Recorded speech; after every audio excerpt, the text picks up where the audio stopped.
We found a store holding of that fungus that with psychedelic effects in some ancient ruin. Got some loot out of it too. Yeah, I got a magical dagger out of it.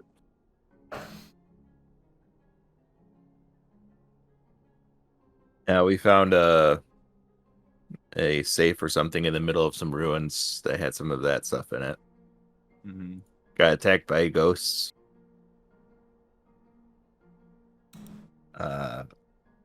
Found an old library in the ruins, as well as some like a alchemical storeroom. Lots of components. Yep. Then found another door in the hole, which was what Greg was talking about, as far as finding a, I guess, a shrine to Bahamut. That's what it was. And then Stuff can be two before, things. yeah, and then before the ghost coalesced in anew, we left after trapping the stairs to the shrine with spikes and deathcap juice. And that's about where we left it off, heading back into town.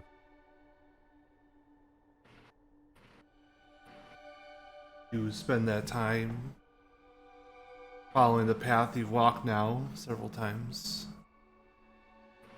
I Go ahead. While doing that, since it's a known trail, I was gonna skim through the journal that we had found Okay. in our searching, which you've already given me. Hashtag speed reader. Yeah. So you guys follow the known trail back, several hour walk from the ruins, which is now the furthest you ventured away from Oasis towards what you vastly consider to be the west. And obviously the light does not change. It still remains at dusk setting, but no red globules of light floating through the air or red lightning in the clouds now. It's Thankfully. about as clear as the day that you first arrived. You make it back to the edge of camp, and that as you near the edge, let's just say Krillik and Movik decide to branch off and go back to the tent for now. They seem weary from the travel, and Movik seems weary from devising all these traps. And they decide to go back to the tent to rest. I think there was also I think that was really our all of our intents, is I had also wanted to take a look at the scroll that was found as well. I have a lot of research to do, basically. Okay.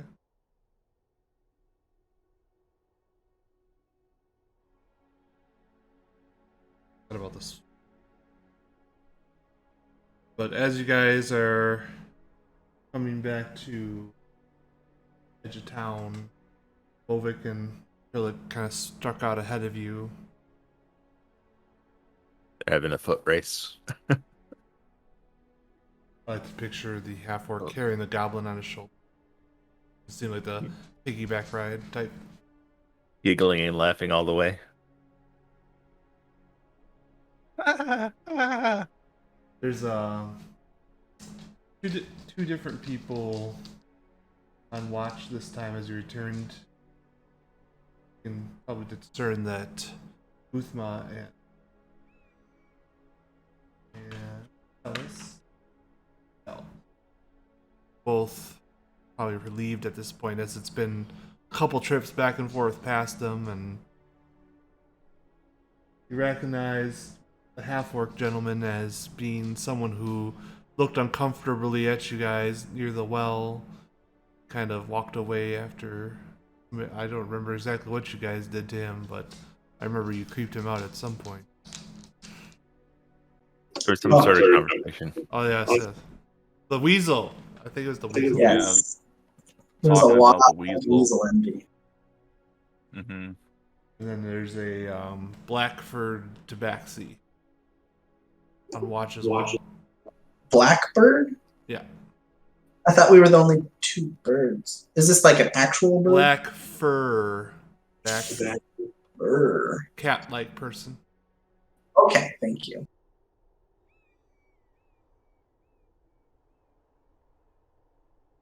Half-orc has some sort of crude axe. The tabaxi has just staff. And just like that, Krillic gives up on the foot race back to the tent and rejoins you guys. Slower pace. That's what I was getting. That's funny.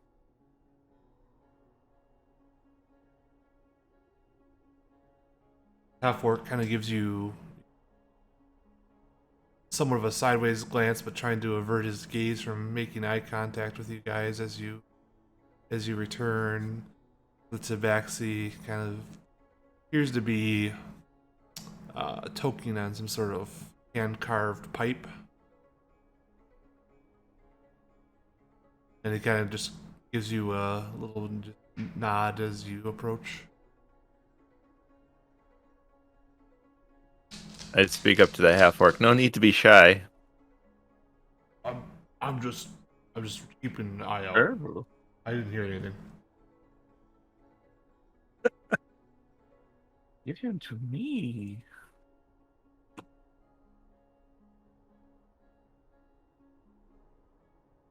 That's funny. Can you guys hear me? Is Yeah. my stuff working? Okay, cool. Yep. Sure. So so Kurlik was in Oh. a foot race. Is that? Well, you and Movik were going back to the tent after having such an exhausting adventure that you're gonna just go to rest. But then you suddenly decided, when your will came back about you, that just tag along with the group. Leaving Movik thinking he's winning and running off ahead.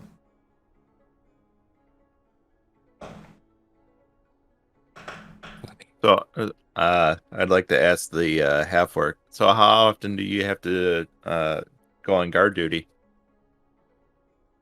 Kind of hesitates, kind of fighting, making eye contact to have conversation with you, and whenever Kel and Uzma are on guard duty, I have to sit guard duty. So when they're sleeping, I'm awake. I'm sleeping, they're awake. Let's guess a two-group rotation. Yeah, I guess not big into numbers, but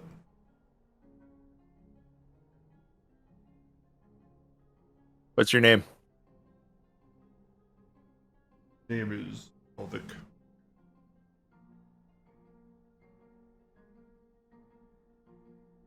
Elvic. Kelvik. Okay. I will guess it's spelled like that for now. Are there multiple entrances into the camp? Well, there's no real walls, so yeah, but two main approaches. Pretty good visibility that, if you're stationed on opposite sides, you can see people coming. That seems wise. There's two people on the other side and two people on this side. Percival is usually on the other side, but he's working this side today for some. The tabaxi, Blackford tabaxi, kind of just nods again, still smoking on his pipe. A cat named Percival, really. It's spelled with 2 R's and a U. I figured.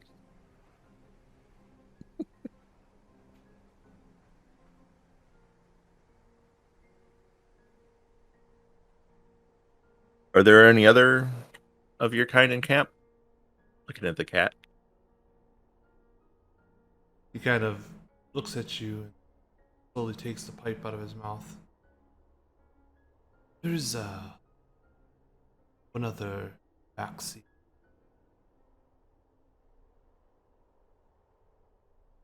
Name is Folix. He serves as a scout.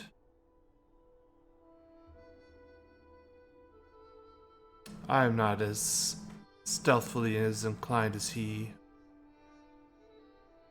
so I mainly focus on healing and growing plants that the camp may need. That wasn't at all what I'm supposed to type.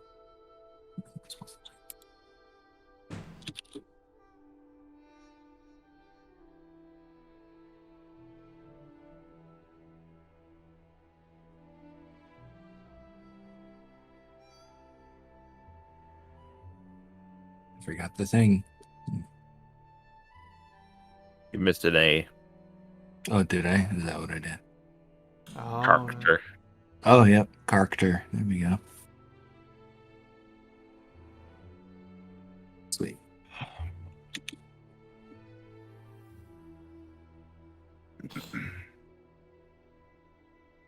Anyone else want to jump in here? Do you What guys? do you think, dear brother? What do you Sorry. think, dear brother? keeps trying to say. Go ahead, Joel. You keep interrupting me. Sorry, you're really delayed. That like I can't tell what you're saying. Go for it. And frozen. Yes, his image is quite laggy. My camera isn't the best of But tell your quality. roommate to get off the internet because he's hogging on the bandwidth. Tell him I to get off guess. a grinder. In the meantime, Joel, were you gonna ask something? I was gonna ask the Percival if he has much time not on shift, not sleeping, and does he go out and explore, or does he stay around camp? And to get out as often as I can. It's,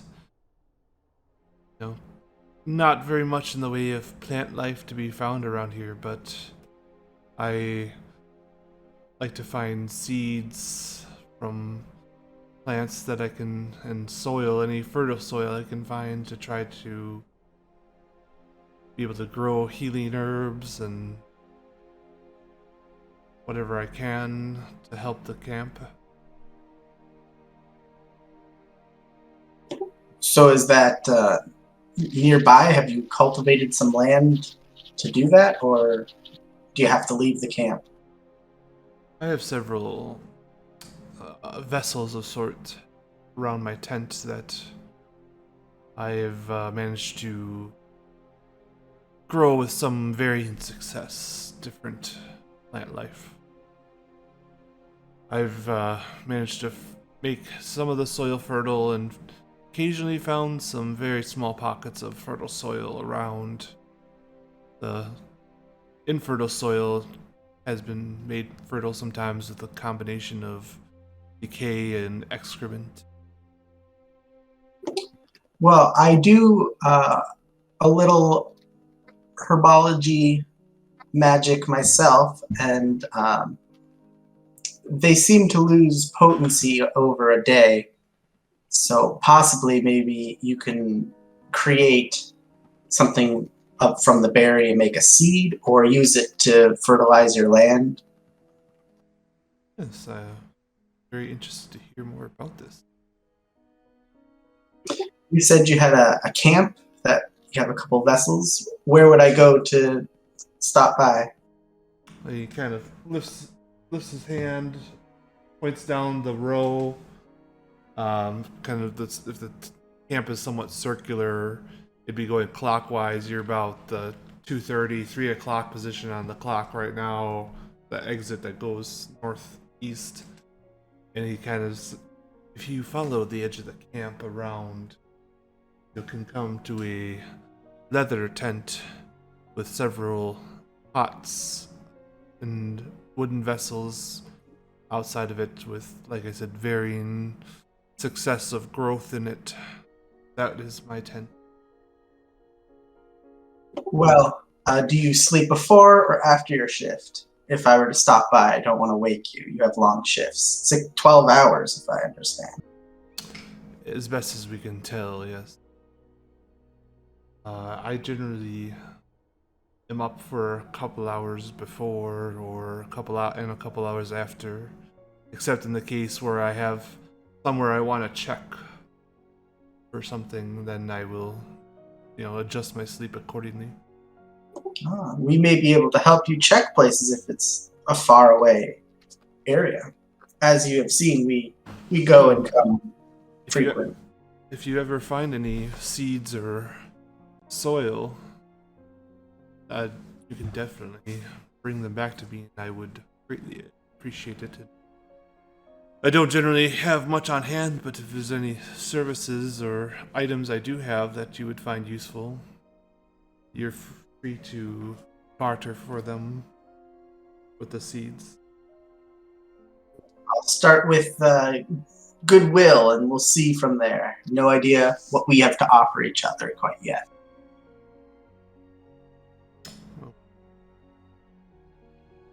We'll see then when we cross that bridge.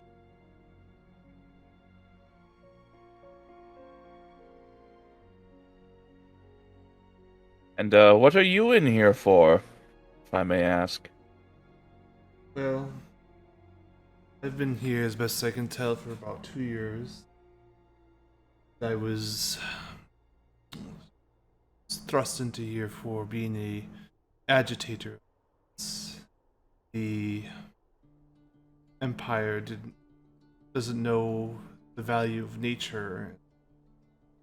It was constantly expanding, ruining the kingdom that Mother Nature has presided over since the beginning of time. It didn't like the means by which I was agitating the public and being a menace, so they disposed of the problem, I suppose.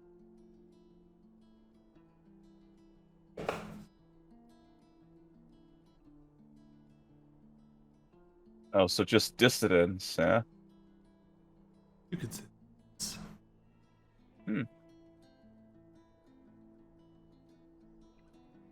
It is a fine line to walk between being respectful to nature and doing what is needed to maintain civilization.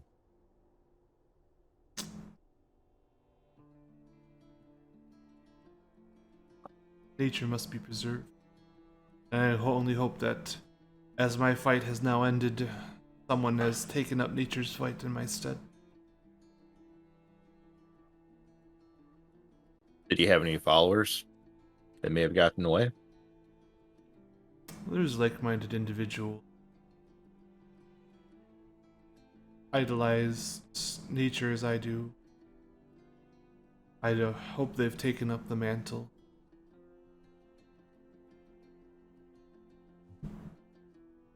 And what do you call yourselves, or who is the deity you worship?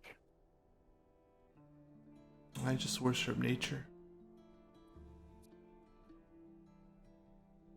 We didn't really have a name. We weren't a formal organization. It's mostly just a band of people. Loved greenery and loved peace. Wow, they throw anybody in this place, don't they? How petty of them to throw you into here. But when you're powerful entity such as the Empire, and you make the laws and you decide how to enforce the laws, it's easier to dispose of problems permanently than have to deal with them repeatedly as they had with me. I think you'll find there's many who've come to this place that you'll find surprised that warranted a life sentence.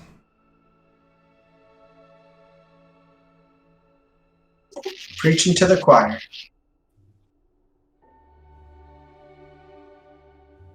Indeed.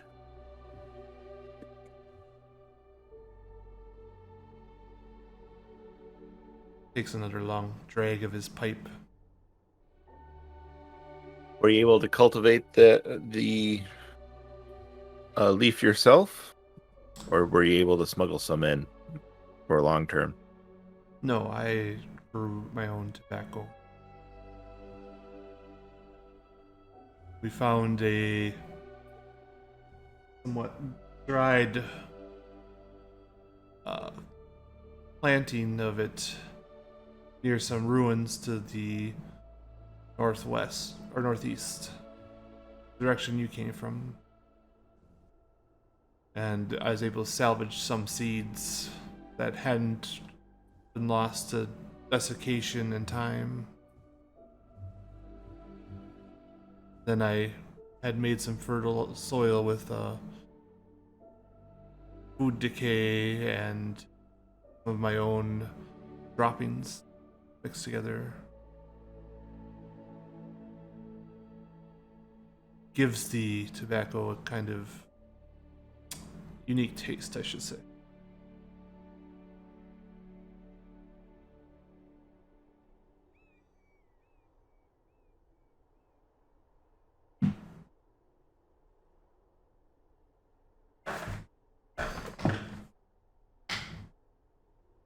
Sure, the flame helps mild mild it out. Elvic kind of pipes up a little. It means it smells like shit.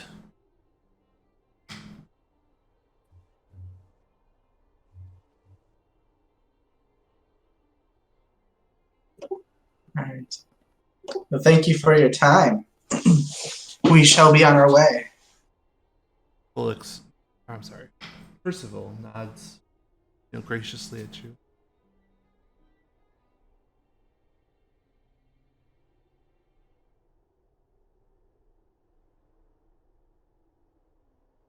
So, where are we? Right down. Because I guess I didn't You catch guys that. returned after the last time, decided to return to camp, Uh-huh. and came back to camp. You're coming in back through the normal path that you guys have gone through a couple times, but it just has two different guards. It's Okay. been several hours, back and forth, so probably been a shift change. Okay. Cool. And it's like a half orc and Working a black furred tabaxi cat person. okay. That was with an F, not a B. It's a black furred. I keep hearing bird. Me. So Once a year. Right. I'll mention to the group in quiet. We saw tracks of some sort of tabaxi. This man clearly is skilled in growing herbs, and the other one is a scout and can probably get out of town quite easily to do maybe more maintenance. So they may be working together, or I wouldn't rule either of them out. Did you describe the other Taplaxi when we saw it? Yes. We're too far to really tell gender. They kind of hide their genders pretty well. Mm. But it was like a lynx coloration or a bobcat coloration, so kind of that gray, white, brown with the spots. Right. Okay. And you saw it just basically as you're leaving camp, along with.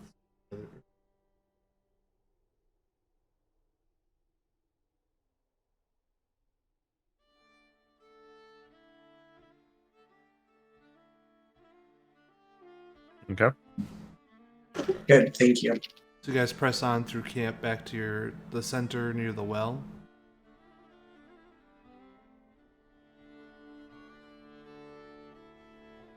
Then you return to your tent. Movik is curled up in a pile of furs.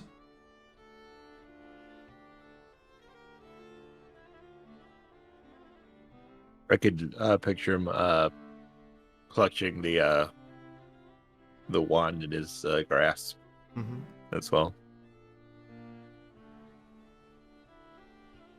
Pretty much spooning the wand as well as the iron ingots.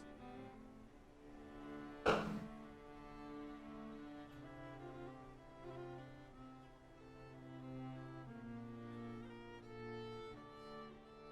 right. Since I sped read the tome, I'd like to take a look at the scroll cylinder. I have a rough idea what I might find. Okay. But I will confirm it. So you're opening the cylinder. Yep. Crack it open. You see a, roll of kind of elegant, expensive parchment inside.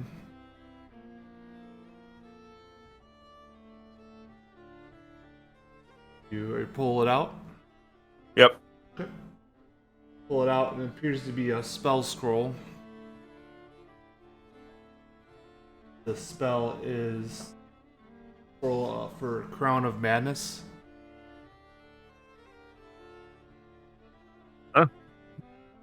What a unexpected gift. I was expecting it to be a scroll of sending. Or a sending scroll. I could see why you think that. Yeah. And I fill in the rest of the party a bit about what the other poem was.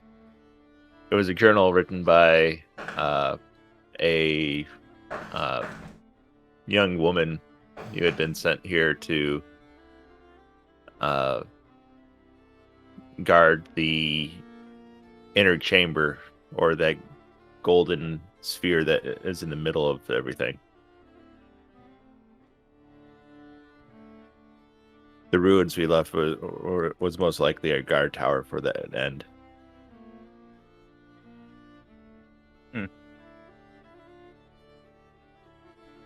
Would that be a likely location you go to next, or is there not much in that direction?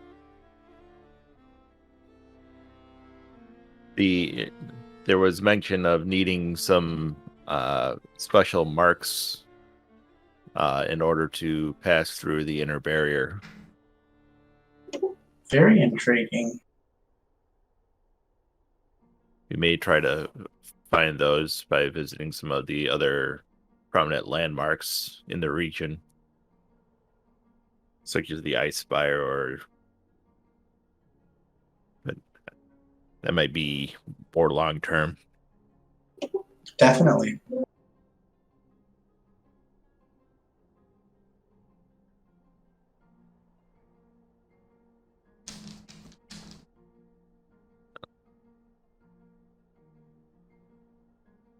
I'd like to take this time to transfer the scroll to my spellbook.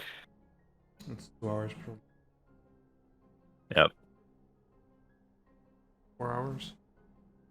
All right. All right. Is there anything else you guys want to do while he's taking the time to transcribe? Yes, I would like to bring my last Goodberry to, I think it was Guthma. Okay, the tent next door. Yes. Okay. I think she's the one that I traded the bow for, right? Yeah. Yeah. Okay, that's the one. All right. So you go to the tent next door. The flap is closed.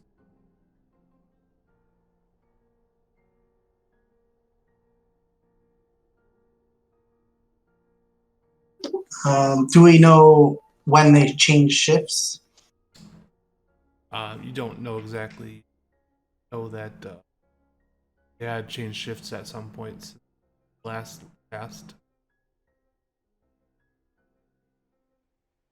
Is there any sort of like mailbox or any sort of communication to be left at an unattended? I mean, she used to have a sack hanging on the outside of her tent, but someone took that with for carrying mushrooms. Do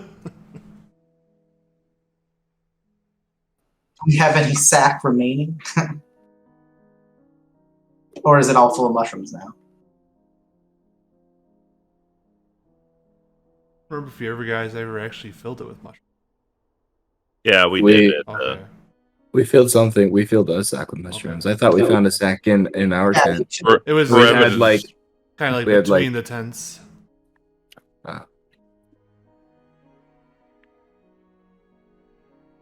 and we use like furs or something to line it. Goofy juices don't seep through. Right. You do have a sack of mushrooms still. I think you said about 20 of them or something, if I remember correctly. So, roll perception, Crick.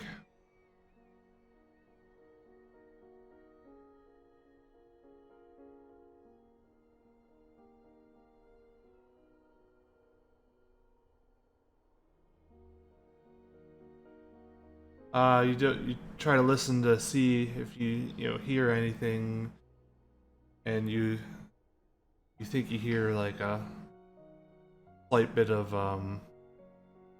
leather like scraping against skin or peeling off skin sound from within. Typical, or is that sound you're familiar with when like leather is being like manipulated and pulled and stuff? Makes that kind of creaking sound. I will give a knock on whatever might give a knocking sound and say, Guthma, are you around?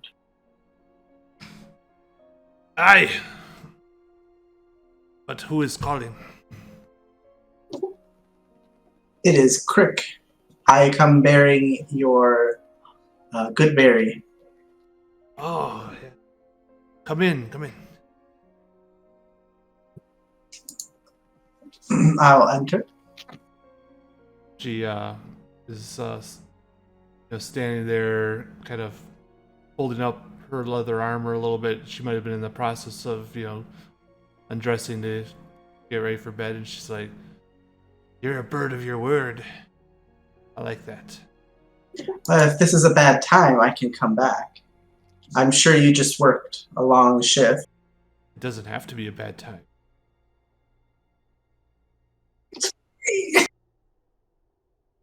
brown chicken, brown cow.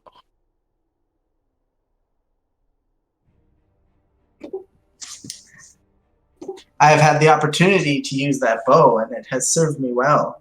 You were of your word as well. Might be promiscuous, but I'm a dwarf of my word. I will give her the last berry and be gentlemanly and make my leave. As you leave, she kind of like gives you a slap on the bird ass, and she's like, "Maybe next time you'll show me where the twig that berry came from." And then she like watches you leave the tent, go back, as you go back next door. Male birds actually have. I don't know. or She, or do she they just bump uglies she doesn't or know. She doesn't cloacas? know. She doesn't know either, but she's interested in finding out. You can tell. All right, bird reproduction. Come on, Google. No, don't do that. It'll bring up some bad sites. Speaks from experience. Nope, they just bump uglies. If there is anything, it's inside the cloaca. Comes out of the cloaca, probably. Yep. Yeah. All right. Or you know. Anything else anyone wants to do during this time? Is there anybody that can appraise or detect magic properties or whatever? 'Cause I want to know what my dagger is all about. It was quite useful in dispatching those ghosts. I mean, had a There was couple different magic. that one guy that um fucking what Ebzir went and saw.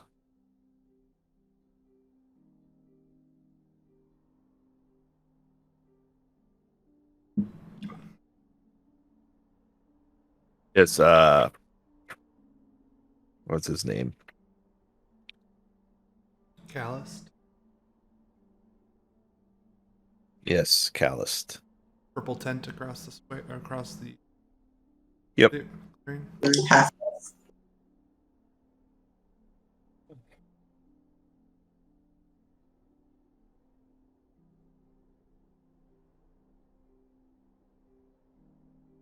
Sprig's image locks up in a particularly funny facial expression.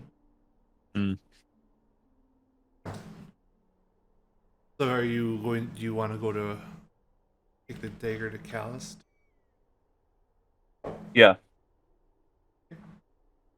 Walk across the clearing that surrounds the well, across to the surprisingly lavish purple tent that sits across. Find the flap open, and you can see Callus inside reading a book. As he, hears your approach and bird feet on the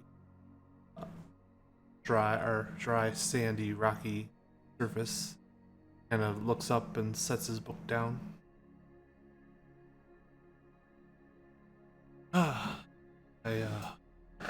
Eric Kroka, friend. You're with the horned one, correct? Aye.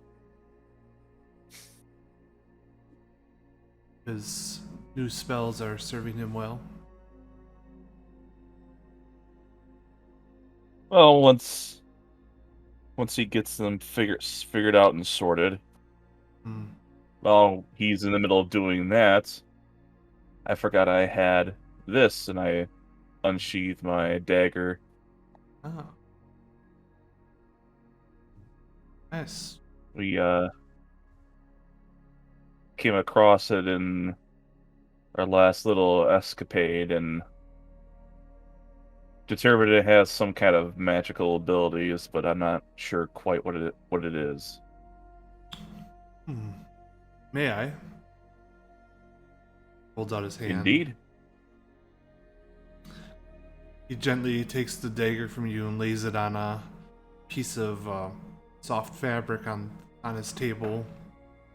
He goes into a little pouch on his side and pulls out a small pearl. And he kind of holds the pearl and focuses, holding his hand over the dagger, and you see a soft, light bluish glow in his hand as he closes his eyes. And a moment later, he opens his eyes and places the pearl back in his pouch. This appears to be a finely crafted magical dagger. It's based with an enchantment that allows you to, guide your hand, cause you to be more likely to hit do a little bit more damage. Huh. Fine make. Um, Better than most things you find in here.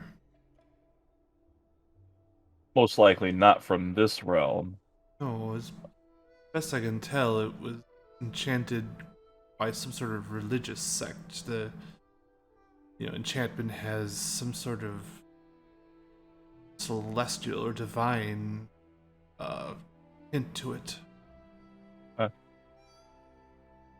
And where did you find this?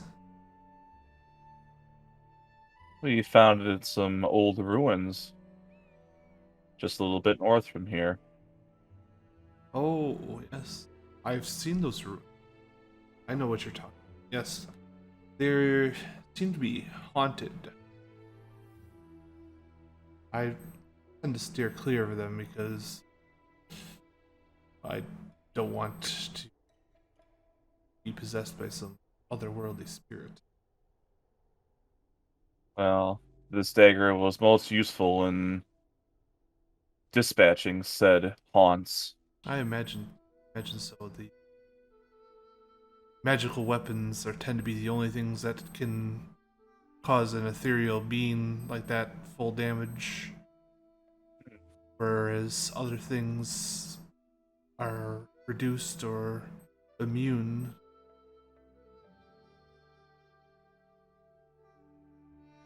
Hey Tim, I think there's a alarm or something going off, like a watch or something.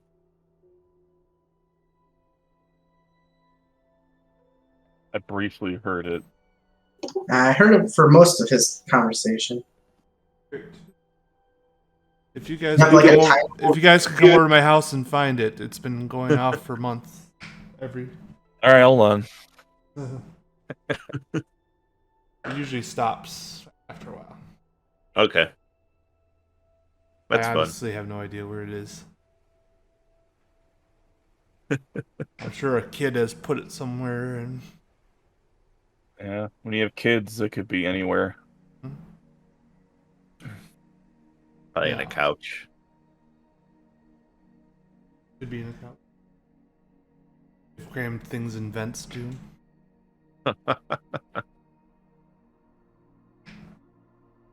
He hands you back the dagger. I'd keep this close. It seems like it could be useful. I wonder if this is where the purists get their magical weapons from. The same ruins. They seem to have somehow an unusual number of magical weapons.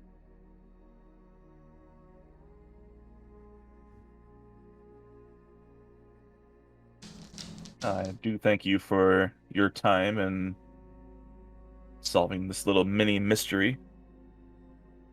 Oh, absolutely. Be quite useful. I don't require much sleep, so I spend most of my time just pondering the mysteries of the world, so the occasional distraction is quite amusing.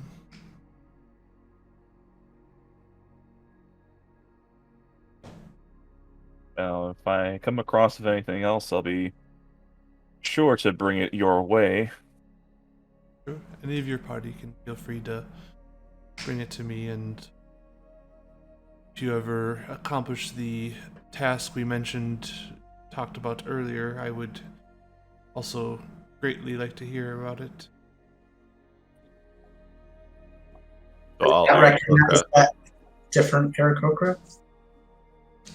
all of them look alike to him. Huh? It's all good. Well, he knows you're part of the group, so he said, he assumed you're mentioning talking about the tasks.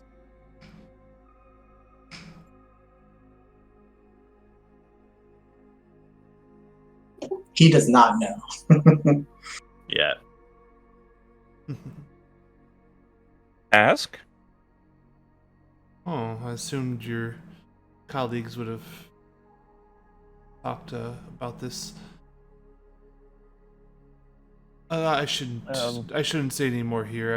I suggest you speak with them, Gills. But the offer of payment still stands.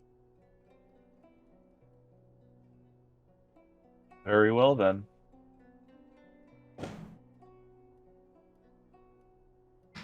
I leave the tent and thrust myself into the air at the entryway. You do the full Neo at the end of the Matrix, where he hangs up the phone and takes off. Right? All right, you fly into the air. How high do you fly? About 100 feet. Okay. Anything you want to do while you're flying up there?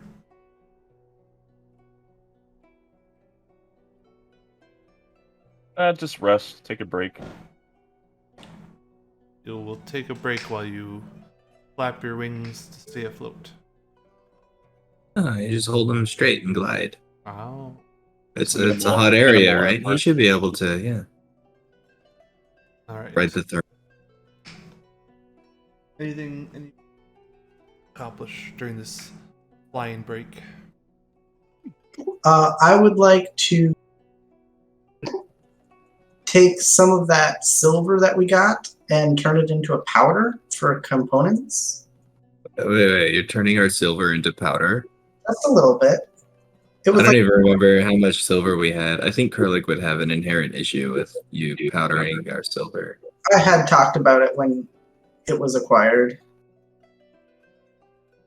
I think we have I don't remember. 2 iron bars, so I'm guessing that's pounds of it. Right. So I don't remember silver. I remember giving you iron ingots. Oh, you're right, iron. Why did I think it was silver? Just a second. Maybe my spell needs iron powder.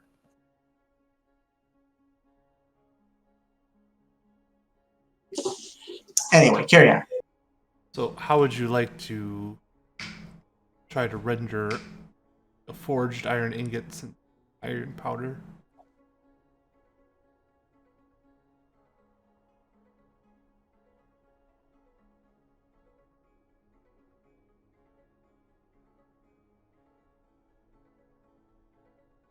Why are you trying to make iron powder now? Powdered silver, so it says powdered silver and iron. So I guess I wouldn't have the other half. I think it said it's a spell component. Yeah, it's a spell component. That's fine. I can just use holy water, so I'll probably speak with the priestess next time we go by her. It has a couple choices. It's holy water or a combination of 2 powders. It's for protection of good and evil, if you're wondering. Okay. Right. Or anything you would like to do? I didn't have any goals in town for him. So I think he'll just use the 4-hour time frame for a short rest, I guess. Mm-hmm. All right. But take a short rest. As you were a little wounded last time. Yeah. So you're 1d12 plus 3.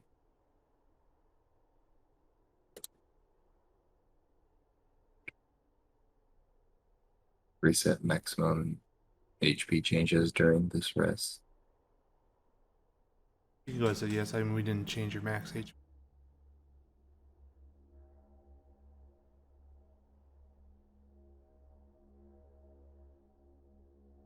Okay, so last time I did this, nothing happened. So I just If you just want to roll the d12 then and add 3 and then heal yourself that much manually, that's fine. You just have to consume the hit dice used. That's all. Oh, by the way, I'm already done with the spell. Because it's an enchantment, it takes half the time. Oh. So if But so after an hour rest, for a short rest, we're good to go. Okay. I'm good to go as well. All right. Have you returned from your relaxing glide through the air, Julius? Yes. Yep, I have. All right. What would you all like to do?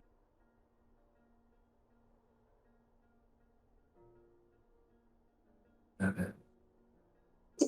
We've covered several of the marks on the map. Do we want to keep going, or do we want to sidetrack and do something now that we've gained more information of the area? Oh, I give a knowing look at Ebzir, knowing that there may be things that we have been tasked with. that was like the luckiest hit point. I rolled my exact hit points. 11 plus 3. Nice. That's funny. I think the other task must wait at this time. We still do not know where our quarry is hiding. But Indeed, we have gained very little knowledge about its whereabouts. Perhaps. should we go for broke, as the saying goes, and head for the spider on the map? I am excited for spider killing. We keep calling it area. Is this really a spider? Is it supposed to be a spider? Is what it I It don't says- know. looks It like. looks. It's just drawn on the map. Okay. That clears that up. I just didn't necessarily think that's what it was supposed to be. But Yeah.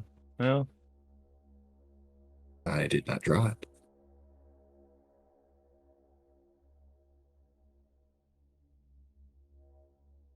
You guys are gonna head out the west side of camp. Yeah, so I think we've hit Yep. the two far right. So now we're going to the last northern one, and then there's two south of us still. Does that sound right? Yep. After napping, Kurlik is pretty much down to go anywhere. Okay. You guys are venturing. Yeah. East So side. there's Or up west to side. this X with the spider above it. Okay. Cool. So somewhat familiar with this path from having come in earlier this way the first time with Card. You actually can see in the distance as you're walking out a dust rising in the direction you're heading down the pass between the risen cliffs on either side.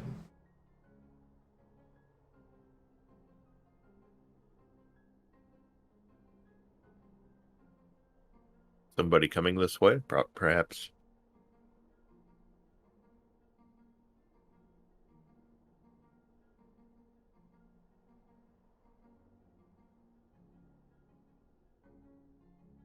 If anyone wants to try to find out more, they can roll perception. Is it close enough to actually see that? Let's do it. Perception +1.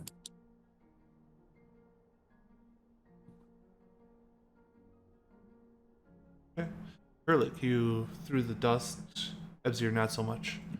Oh, Erlich, through the dust, you can see what looks like a larger item and several small silhouettes flanking it. Whoa, Julius. Wow. You can see that it's the same cistern wagon that you saw earlier returning. apparently, I can see it in great detail. One minute. I can see the underwear that one of the servants is pushing. It is a whale tail. Surprising in this environment. Alright. Up along the front, you see Card kind of leading the procession, appearing a bit wearier than he did when you initially saw him the first time leaving.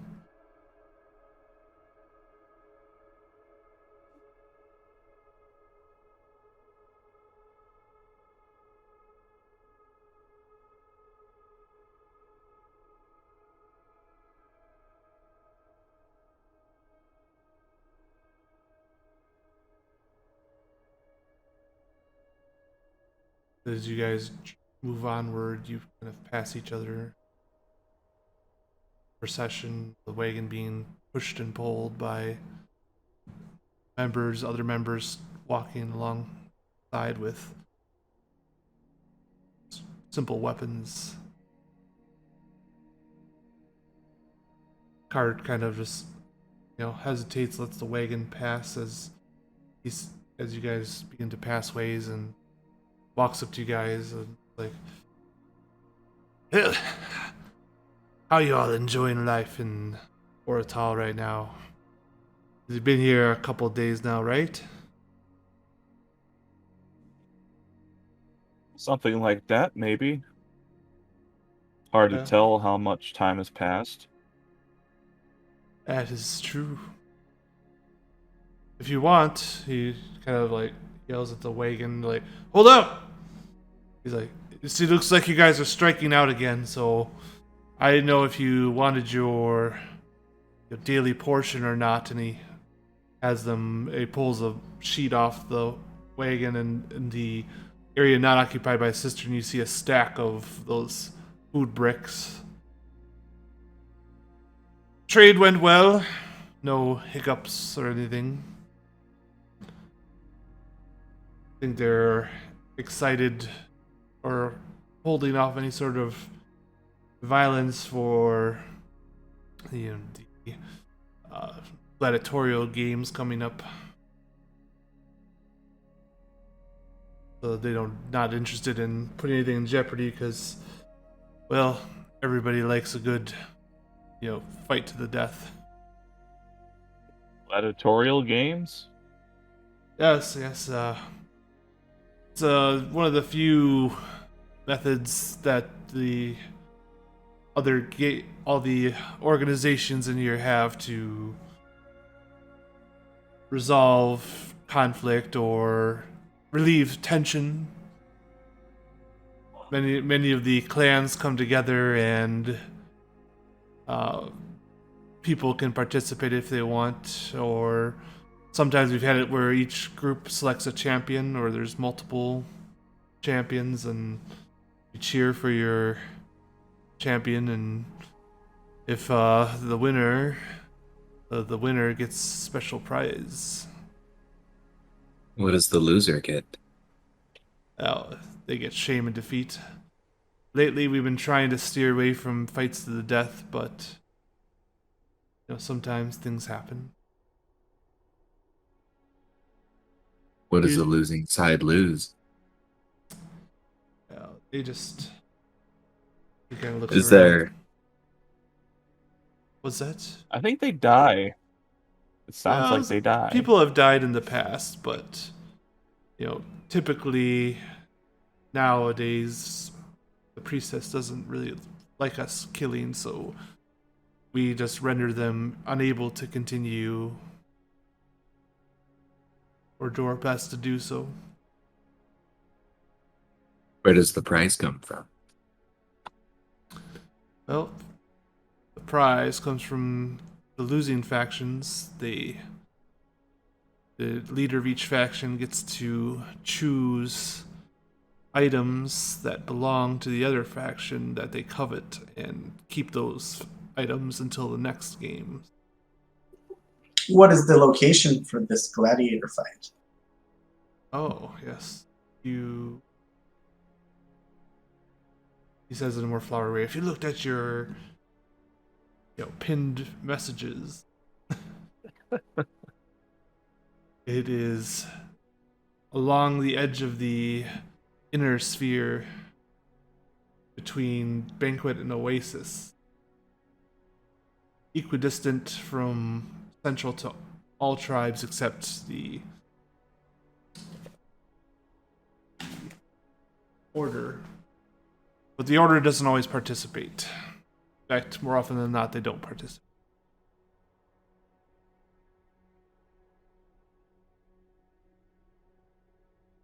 Hmm.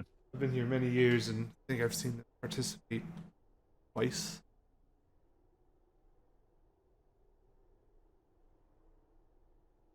Sometimes they'll send a representative to watch and they can relay the results maybe to their leader.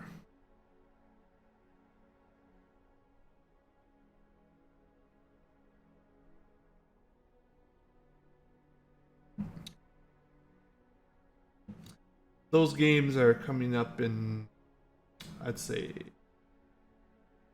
3 days now. Hmm.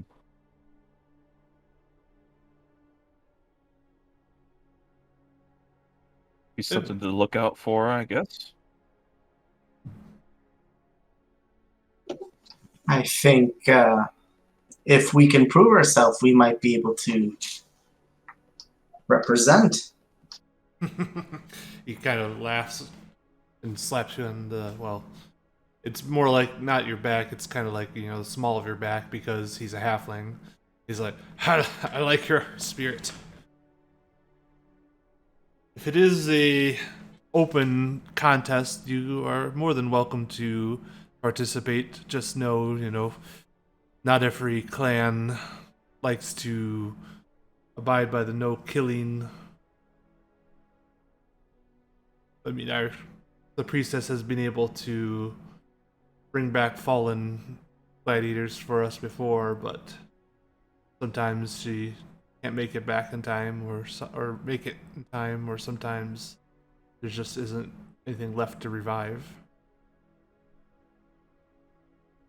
Is the competition only open to the clans, or can outsiders also participate? We've had last game we had one outsider participate. Bastard actually won it. He used to be a enlightenment, actually. Well, we'll do our best not to make her have to revive other people. I would appreciate it, and know she would too. I give a wink implying that we were going to win.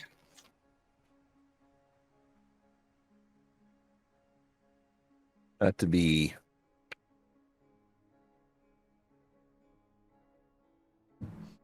at the risk of being overly blunt with my question. That wouldn't have happened to have been Haskar the Hammer. He kind of, winces a little bit with surprise and curiosity that you know the name. Yeah, yes, it was Eskar and the Hammer. Or the Hammer. How did you come to know of Heskar? There has been talk in the camp about some of his misdeeds that had him removed. What did he seek as a reward that he apparently got? Oh, he took a magical maul from the purest combatant that he rended in half. His bare hands. And he took some other things from bone gnawers, but they don't have a lot. Most of their stuff is made of human flesh and bone. So I'm sure it was just of trophy value. And he took a necklace from that the high priestess where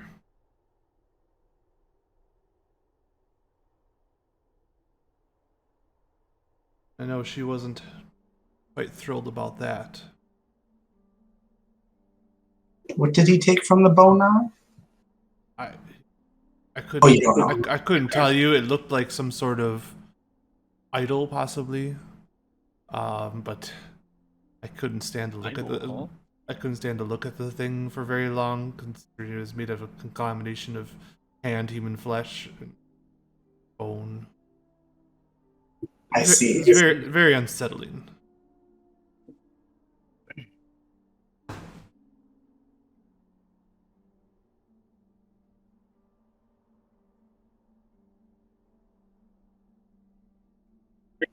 Thank you for putting us in the know of such a important event.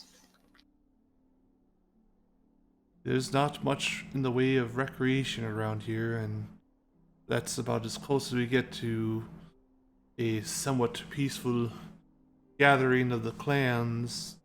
Peaceful, but yet centered around violence. But at least we don't outright try to wage all-out war with each other, usually.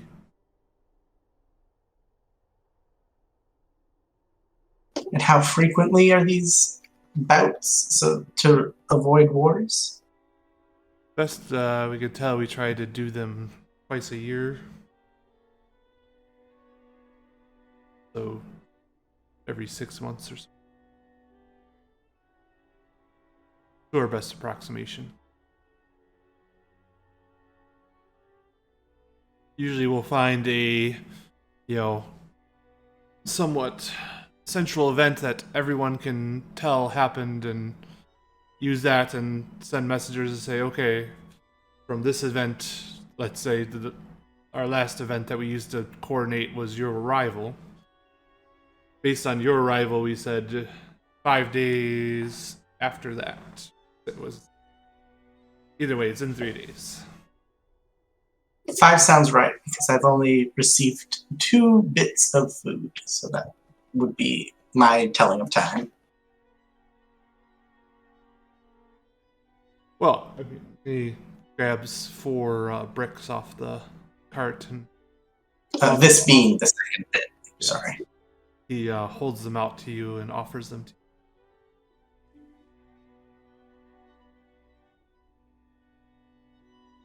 Take our allotment. How many is that?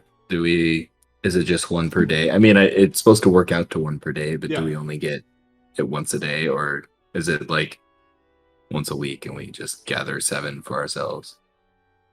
Well, the trade happens every day when the food after the food and water are replenished. Oh, okay.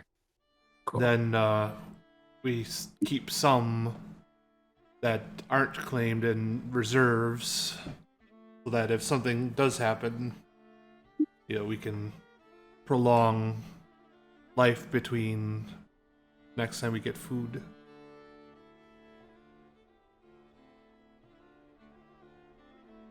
But there's people that don't claim the bricks. There's people that live off on their own, hunt and do whatever else they need to do to get food. The Bonars obviously have their method for food.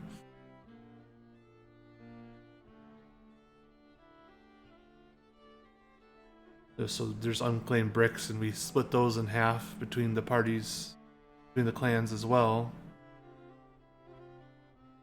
We use our to barter with the tunnel basilisks as well for weapons and raw materials. Hmm.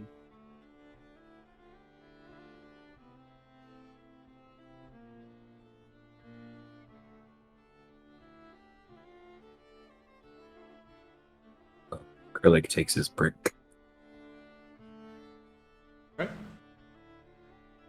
I take mine. And now I have 2 bricks.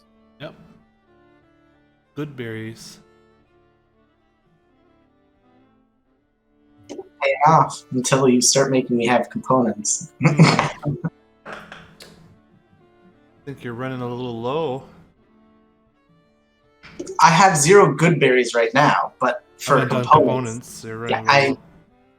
I'm assuming I'm out. I have no log of components.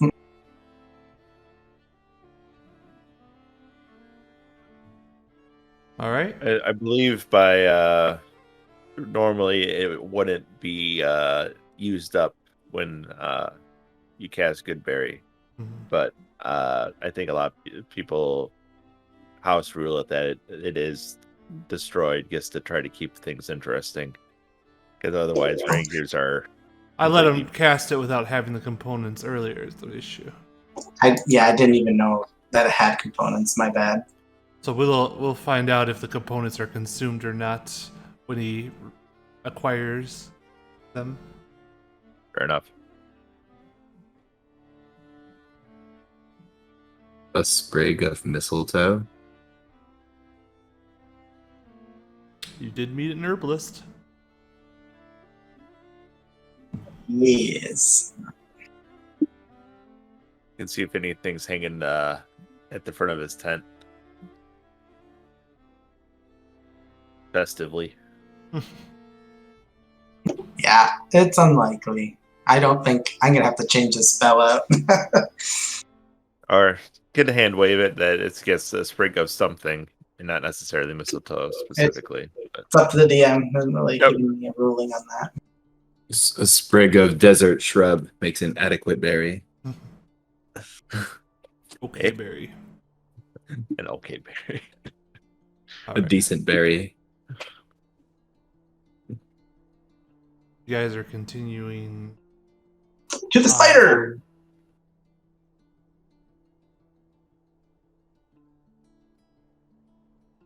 Okay, so you guys continue on as the caravan continues past now that you've acquired your portion for the day. Mhm. You guys up the path travels between approximately 20 to 30 foot tall cliffs on either side. And as you travel for about 2 hours, reach the kind of, what was to say, abutment, or the pass has a little lump that comes out of it, and it, on the west edge of the lump you can see a dark cave mouth.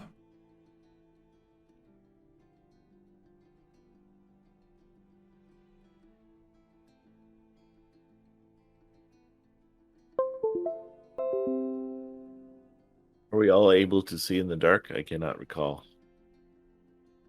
I can with a key cantrip.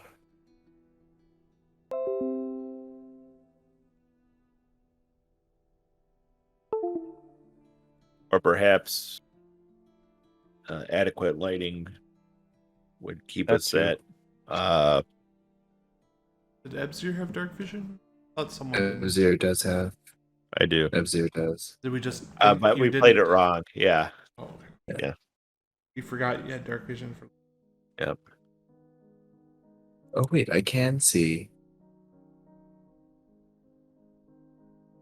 So we can see in the dark there we could miss something of great importance. So perhaps adequate lighting would be the more prudent path. A crick doesn't have dark vision though. I don't think I do. Yeah, you don't have dark vision. Yeah, As I've been far trying as to I find can it. tell. I don't think I do. It'd be under your efficiency.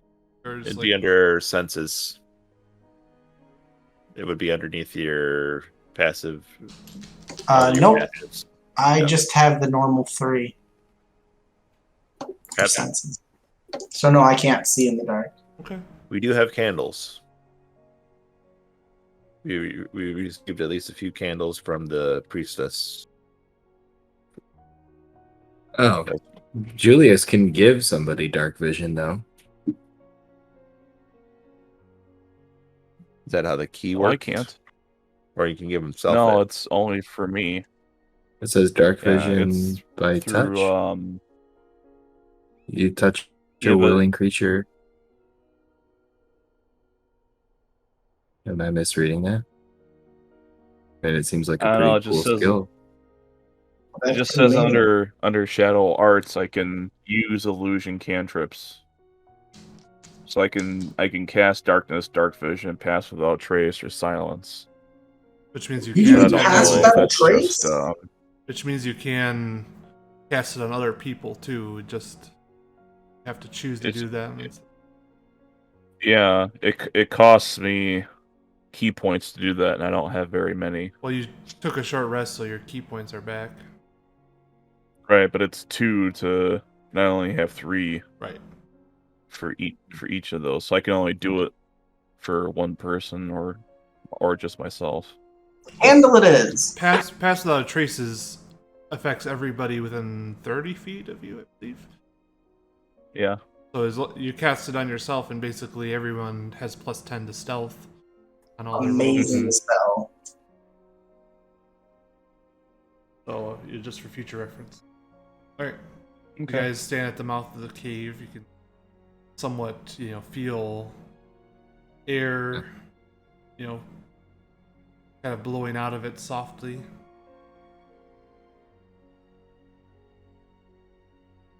This is quite nice. Yeah. Is it cool air? Roll perception. I need to roll perception to know if the air is cool. The air isn't just cool, it's dope and fat. Dick. Funky fresh. Yeah. Air seems cool. There's a slight Pretty trendy.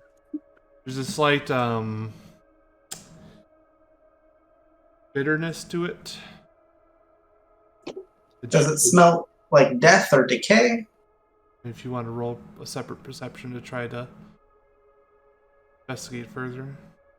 What do you mean, like bitterness? No, just something accurate about the air. Somebody's spraying a lot of like air duster down in there. I mean, you can't really pick up on what he's picking up, Crick. You're like, Seems okay. good, guys. And I'm the perception master here. Never missed a thing. You should trust me. Oh wow, here we go. What are the finer tasting notes of this bitterness? What are you guys Let's talking go about? find out.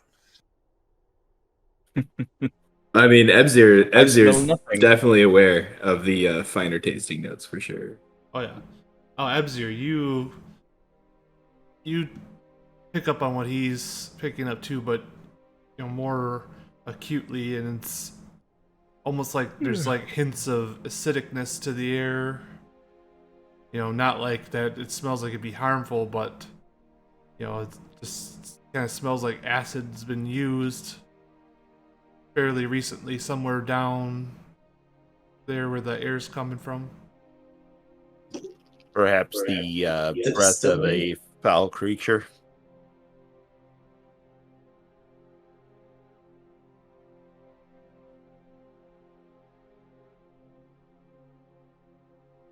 You must be cautious.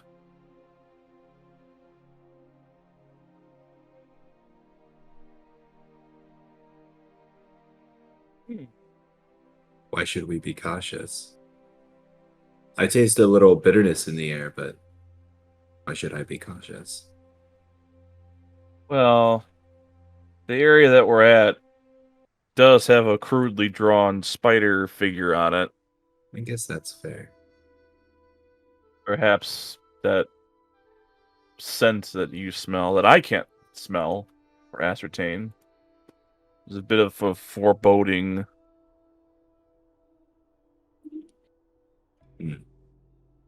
Spent most of my time on the water. Guess I don't know what a giant spider smells like. You're still blowing salt out of your nose.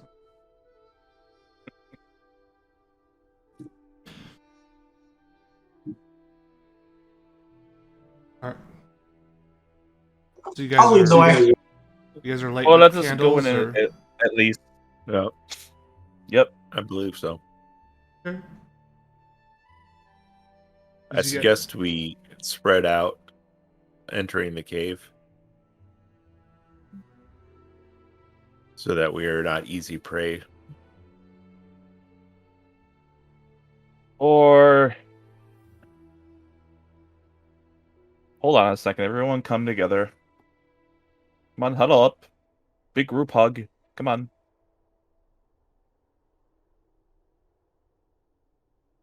Krillic moves in closer.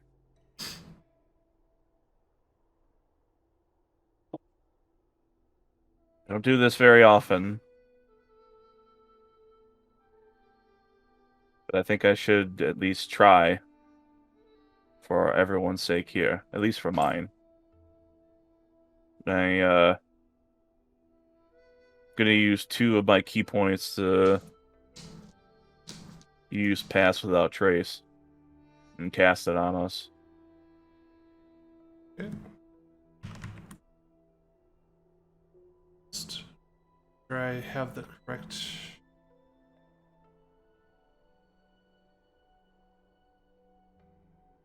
"30 feet of you, easily done." Oof. You focus your mind on your teachings, and that some you've learned from books, some from you've mastered yourself, and it seems like the shadows kind of move around you guys despite the candles kind of cling to your forms, and despite the candlelight you all seem to be somewhat dimmer and harder to see even amongst each other, but you can still tell where each other are. How long does it last? 1 hour. Oof. All right. I quickly dart ahead, stealthily. Just don't get too far, otherwise we won't be able to find each other. They can't see me at all. All right. So if you are darting ahead, roll a stealth check. Add 10 to it. No advantage or anything? No. Or disadvantage, rather? So this spell also gives everybody dark vision. Does it buff existing dark vision to become like Does the it give? I higher don't think it form of does. it? That's a 27 No, for it's- stealth? That's not a trace dark. Jeez. It doesn't. What? I thought it did. Okay, never mind. Dark vision is another thing you can separate cast. of Julius' Yeah. spells. Yep. Mm-hmm. Okay. There's a 27. 27.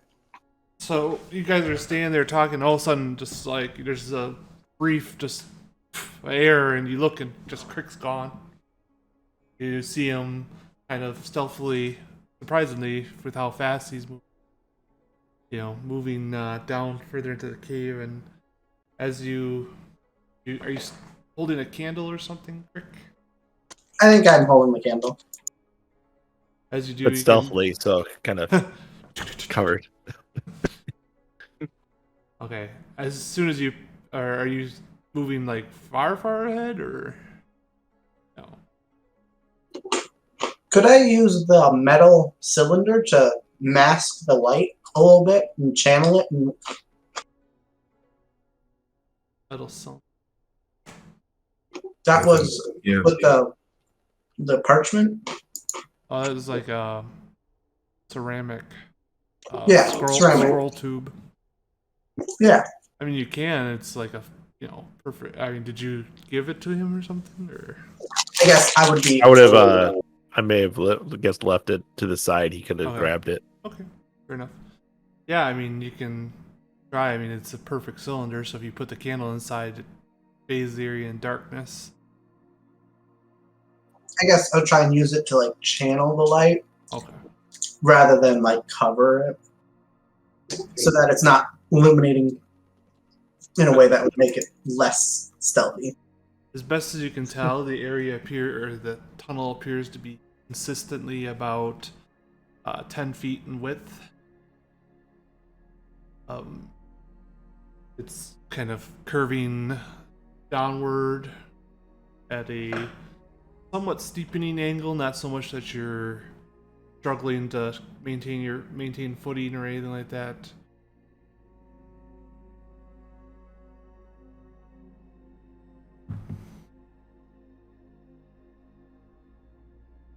Alright. I I'll guess continue if people are coming with me. So you're hitting the edge of that 30 feet that you're affected by the spell and waiting for them to see if they follow, or Is it an area effect? yeah, it's a sphere around him. Okay, yeah, then I'll stay within that. I thought it was like a condition that only hit people within 30. Okay. No, Well, I guess we'll. that's why I told you don't go too far off.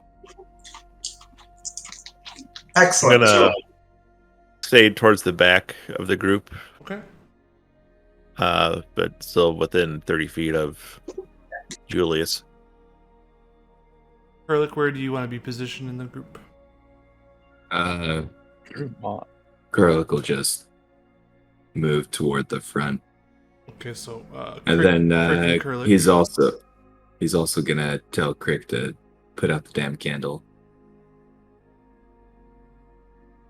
You want me to put it out?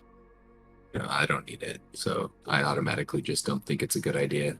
Especially since Julius informed me that I'm probably walking toward a giant spider. Well, I can't see without it. So I guess as like a clarification for dark vision, the way it works is that if you see if anything that would be normally dimly lit, you see it super bright. But if you're looking into pitch darkness, it appears dimly lit. The problem is that anything that's dimly lit is partially obscured, so there's always a chance that you're going to miss something of importance in that area. Yeah. You don't really So- see colors and stuff. It's all more so grayscale, dark vision. But in turn, because you normally would be like if it's dimly lit, it's like you could see, moving shadows or something like that, but completely misjudge what they are and stuff like that. So things could be hiding on you and Okay, well, jump out if at Crick you. is going to insist, Kurlik is just going to allow Crick to be the bait, I guess, and kind of step away from him. Because the first thing that attacks is going to be attacking the light Yeah, source. that is the disadvantage of having a light source. But So, sometimes you gotta take the risk. I guess I would have to give the candle back to someone who could light it quickly. So are you all trying to move stealthily then, or along together? should we all roll? Okay. Is only if you're trying to move stealthily. Well, Let's see. Erlich got a 50. You got a 7. This spell is making up for my complete lack of skill.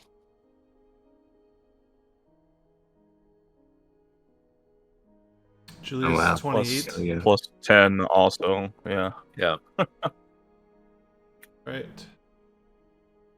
As you guys are moving along, Kurlik is kind of dragging, bumps his dagger against the edge a little bit, but, not so that it's so loud he catches it. And Ebzir's kind of shuffling around the back, trying to keep a wary eye out. Tunnel gradually levels off, so after it's plunged downward, it seems to branch off into 3 different tunnels, branching off at about 45-degree angles. One that goes straight ahead. Each tunnel still about 10 feet in width, circular. Do any of the tunnels have any obvious markings similar to the marking on the map? Roll perception.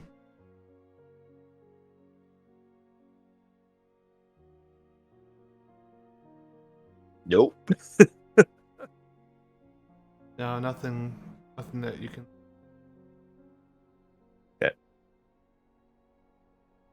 I do not voice my idea to the group. Julius, what were you looking for? Just anything in general. The 14. I'd There's say an awesome rock in the middle of one of the trails. I'd say down the left tunnel, just at the edge of the farthest bit of light shed that reaches down that tunnel. Your dark vision can pick up some, strange shapes on the floor. It looks like there might be a chamber to the left. After about 30 or so feet.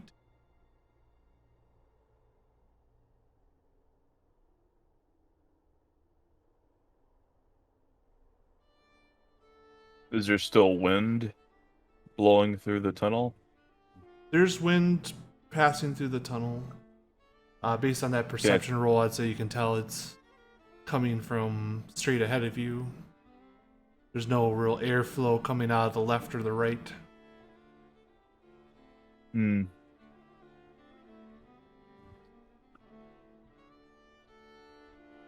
I perceive that there are 2 rooms to either side of us, while the main tunnel continues onward. Are there any tracks or any kind of... Is the floor like dirt or like stone, or is there I'd sand? say roll investigation.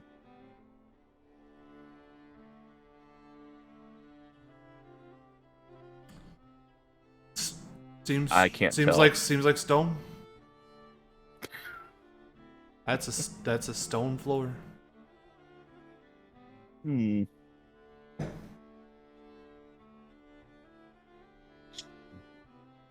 I guess I'll head towards the left, Okay. not wanting anything behind us.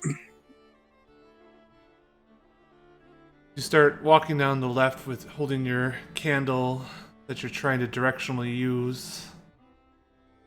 After about 30 feet or so, you reach a widening So in he's the walking tunnel. off on his own.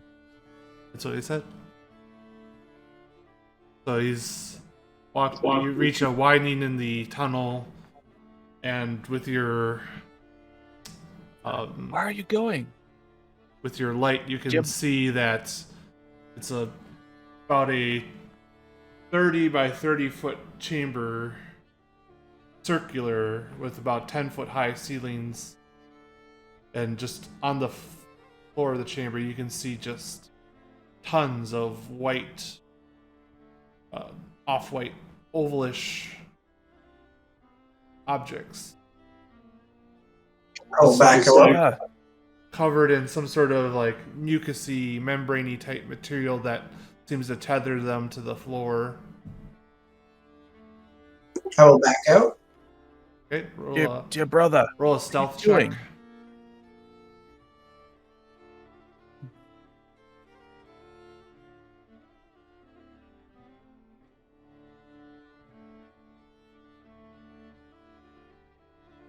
Okay. Managed to stealthily, back up and return to the.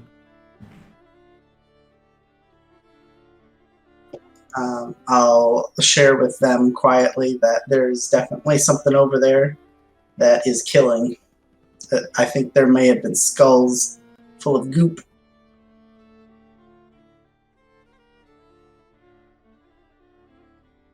Why did you wander off on your own? You didn't even know I left. We need to stick together. Very well, brother.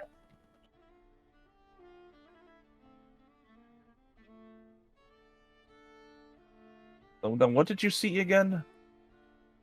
A very round room with what I think to be skulls full of slime.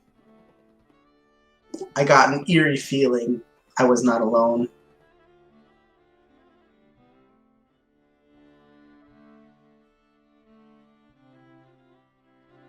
Well, let's.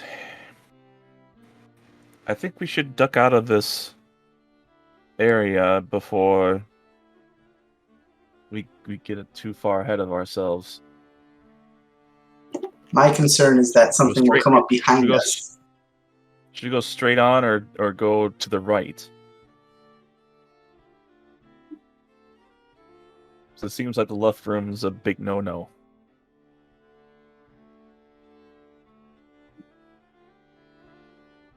Perhaps the right will be more prudent. What do you think, Kurlik?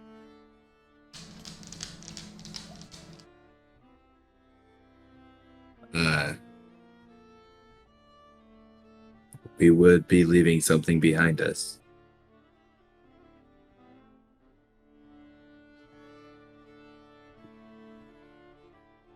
Long as the person behind keeps a good eye out, I suppose.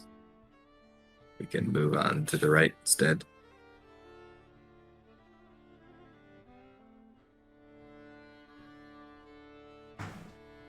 Yes, let's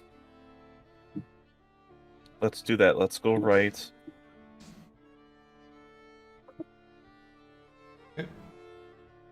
you guys backtrack. Well, I guess you guys were still at the intersection. So you all were branching off to the right as a group? Yes. Yes. Yes, for everyone? Okay. Alright, so you guys branch off to the right. The tunnel heads straight for about 40 feet, and curves downward for another 50 feet. Still maintaining this 10-foot width, circular. And then after that, last stretch of curve, it dips down at almost a 90-degree angle. And you get the sense that it'd be, hard to, nay, impossible to navigate it without trying to climb down. But it does continue onward down.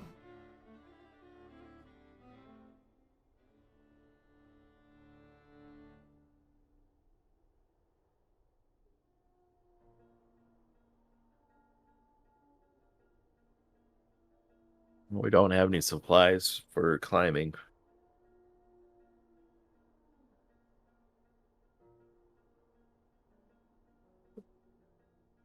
According to my inventory, I have a belaying pin. That's an other possession. Not that that actually does anything for us. Nor do I actually think I really have it. Yeah, I think we're pretty much without any real supplies like that. So perhaps make a note and return to. Can I get a stealth check from everybody for this last leg of the journey that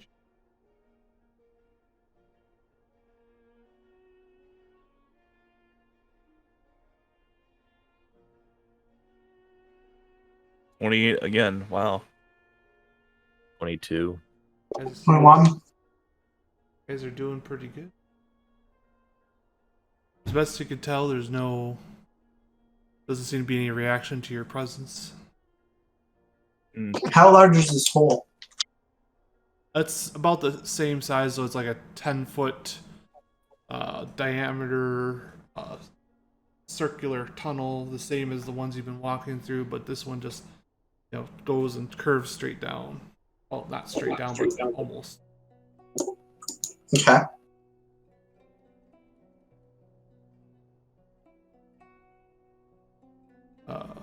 What's everyone's passive perception?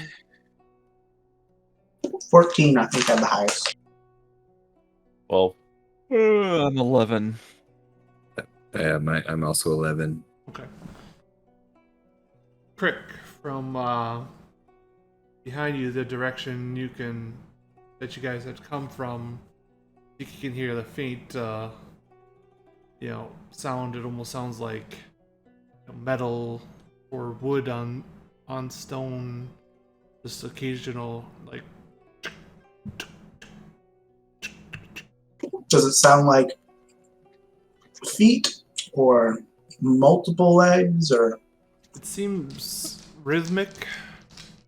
Like there's a constant rhythm to it, as if it could be like a walking, some sort of walking. All right. I will signal to the party that I hear something that direction.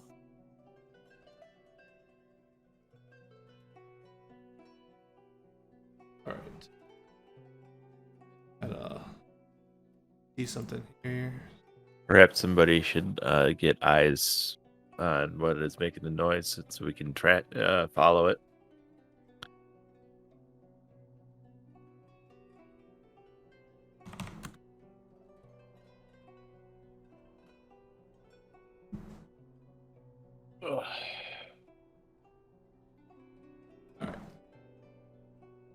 All right. So someone's gonna try to head back towards the intersection to get eyes. You said. But that was my recommendation to the group. If they were, wouldn't they lose the pass without the trace bonus? Once we all move. Yeah. All right. So you guys are all gonna make your way back towards the intersection. Ow.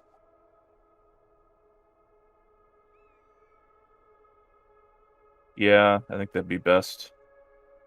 Makes the most sense. And we're all pretty sneaky at the moment anyways. Yeah, sure. We're all pretty much undetectable.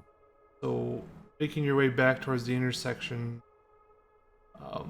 Who's leading the group for the try to spot whatever might be making the sound? I heard it. I guess I would. Okay, you're at the front. Is the candle lit? Is the candle lit? Yeah, I can't see without it. Okay. You're at the front. I need everyone to make stealth checks one more time, and this time, like I say, you have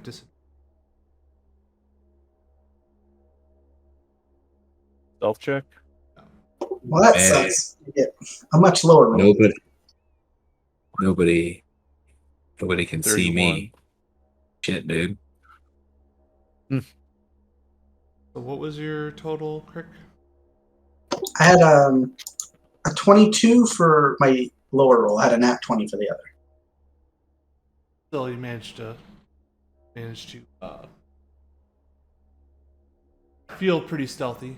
You're just as you round the corner, that straightaway towards the intersection of the tunnel. I'd like you to make a perception check, Crick. And Kurlik, if you're at the front too. 22. Oh my gosh, Crick What's can his perceive perception something.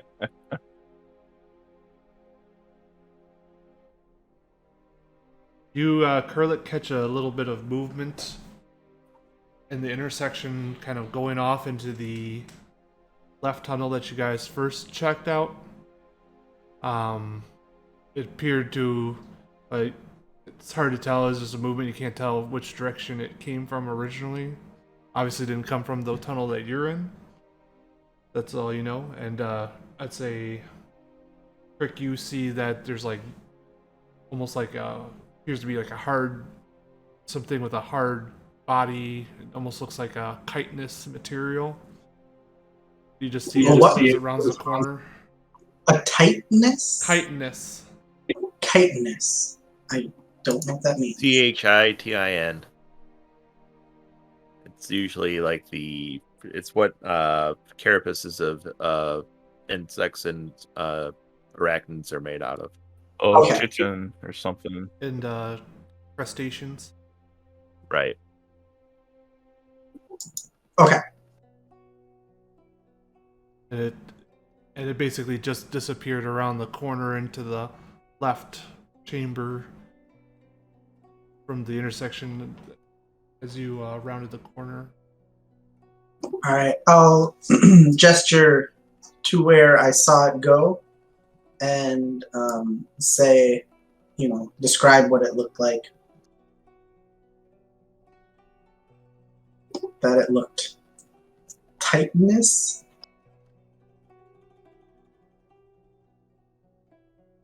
Did it appear to have many legs? Is there any other details that I may have gleaned besides? At best, you saw like the tail end of a thorax disappear around the corner. It's hard to even see as far as like legs and stuff. Only saw the hindquarters. How big did it look? Did it look like it filled the 10-foot, or was it small? What you saw of the thorax, it looked like it probably, filled the tunnel. I mean, judging from what your imagination can glean from imagining what a insect looks like versus the size of their thorax, it probably fills the tunnel. All right, I'm gonna let them know that it's big.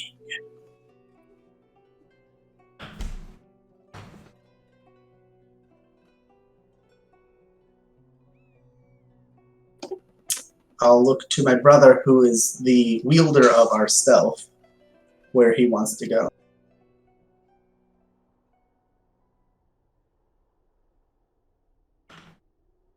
Well,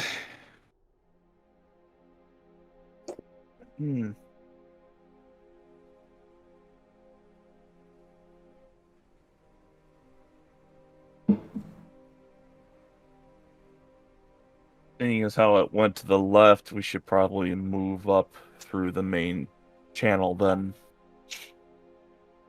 Unless we want to fight this thing. It would probably struggle to turn around, so we would have the opportunity at this moment.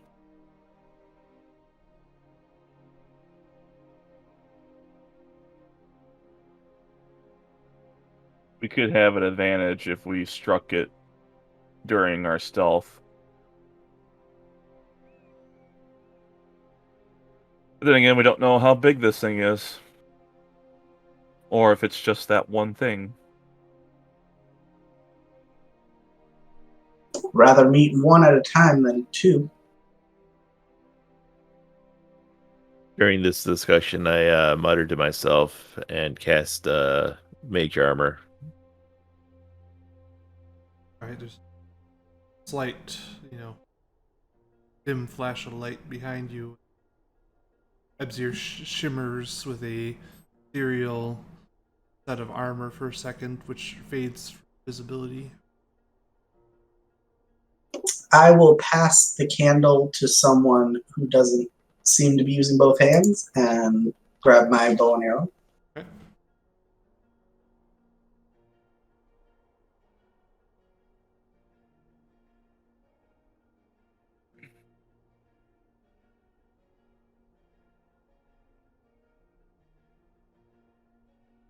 All right. Does someone take up the light, or am I going to have to drop it? That's a candle. You can just sort of wedge it onto your short bow. Or you Whack. put It's a it full on, bow. put it on the Yeah, ground. that's true. Since you don't have any takers, what are you gonna do? I guess I will carry it until combat and I'll drop it. And hope that it doesn't go out. Okay.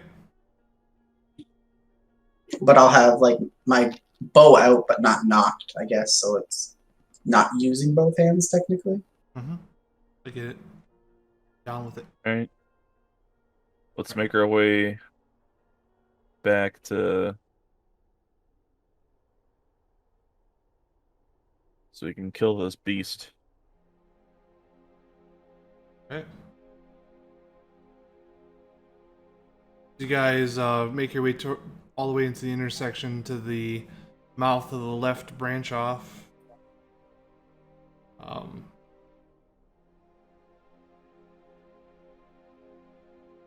I'd say we'd use this. And sheath my dagger. We'll just use your stealth checks from previous. Shit. And get up to the entrance, and you can now all kind of hear, somewhat strange insect-like sounds from the chamber, which is only 30 feet from the intersection. You can see a little bit of movement from a large creature in the chamber is you're like,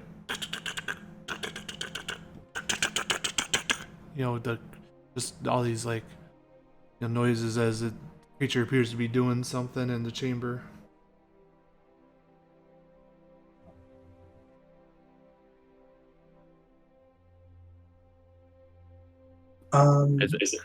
Is it there a lot of noise, or does it sound like or lesser? Is it a cacophony of the sound, or is it more of a, I guess, like a few Make a noises perception. every now and then?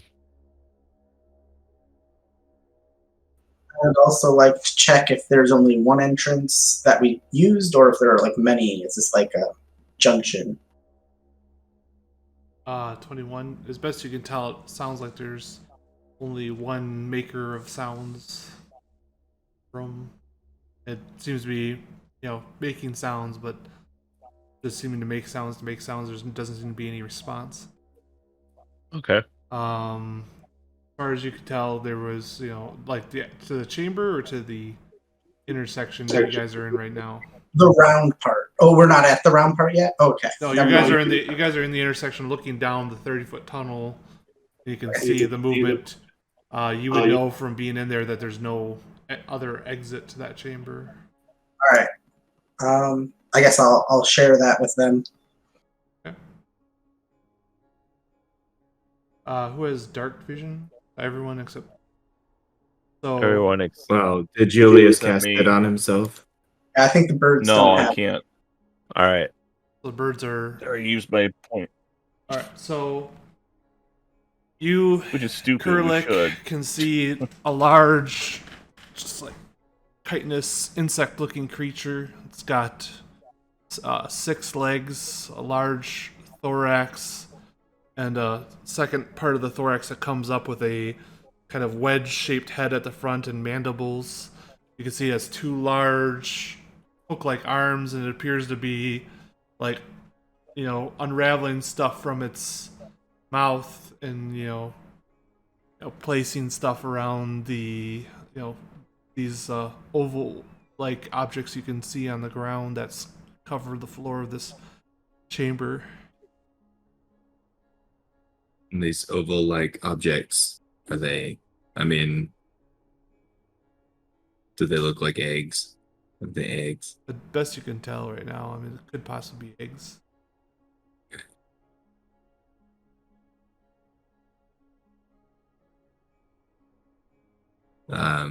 And you said it's wrapping it like in some sort of like silk of some kind. Is that All you can see what is it's doing something with its mouth and seems to be moving its pincer hands from its mouth down towards whatever's on the ground. Not like picking anything up from the ground that you can see. It's just seems to be moving from stuff from its mouth to. And for scale, like how big are these oval objects and how big is it? Best you can tell, the oval-sized objects are approximately the size of your head, and Okay. the creature stands about. I'm 7 feet. 8 or 9 feet tall. Okay. Off the ground, what about like length? Length, it's probably about 10 feet long. Okay. So I guess it's up on, I guess its 3 legs are propping its body in sort of a standing up position, sort of at the moment, I guess. Yeah, it's got 6 Are you- legs that are in contact with the ground, and then 2 pincer-like arms at the front. Okay. Cool. Wow. Do I get the impression that, or am I able to relay this to my people? Like, would I be afraid of making a noise? Or, I mean, I guess I silently tell these guys to sort of get ready because there's a very big creature. As you guys are standing at the hall, the creature, stops what it's doing and begins to turn towards you guys. Back towards the entrance. All right. Can I? How far does the light? Is it like a 60-foot light? I don't understand what it's lighting. Because I wouldn't see your candle. because I wouldn't see anything beyond that. I mean, It sheds bright light in a 5-foot radius and dim light in an additional 5 feet. So I don't see any of that. No, but I mean, you can see some at the outskirts. Like I'll say, somewhere between dim light and nothing, you can see at the edge of it. Okay, because it's 30 feet away, right? Yeah. Well, I'm yeah, going. but even I want to hand the candle to someone who's going to get into melee range. but first, all right. I'm gonna say everyone's going to roll initiative. Okay.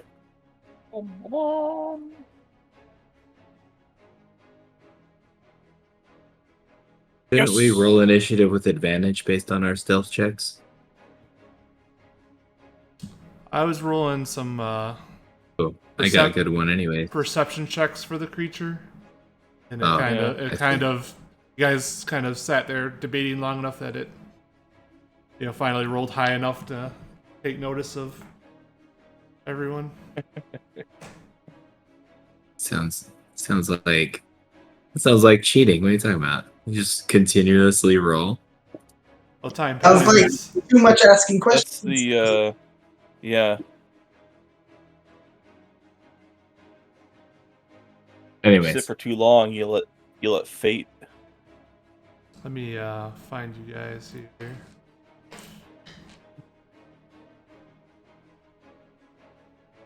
Ah.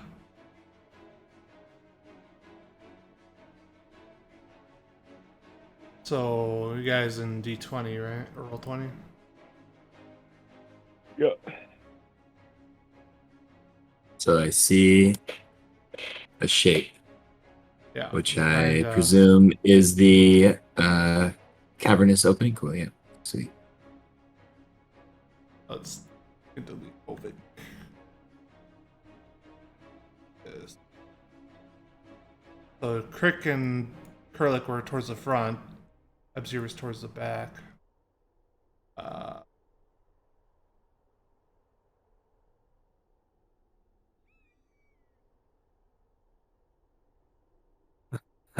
There we go. I guess it only has 4 legs. My bad. Oh, is that Hey, an the actual rust representation? monster. Okay. It's a giant flea. All right. So Monster.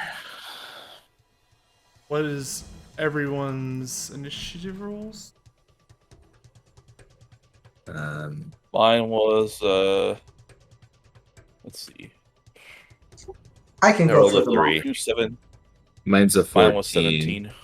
Yeah, Julius is so 17. Juliet is first out of us. This is 17. Julius is 17. You said Kurlik is 14. Kurlik is 14. Rick had 9. Crick had 9, which is good. That's what he's already on. Ebzir, what was your initiative? 3. 3? Mm-hmm. Right, you want your best batting cleanup, right? Right.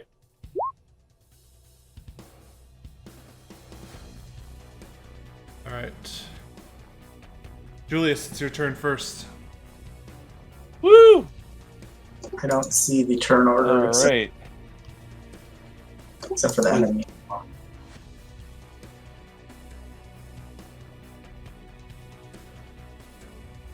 I shout, Let's "It's see. coming!" Spread out.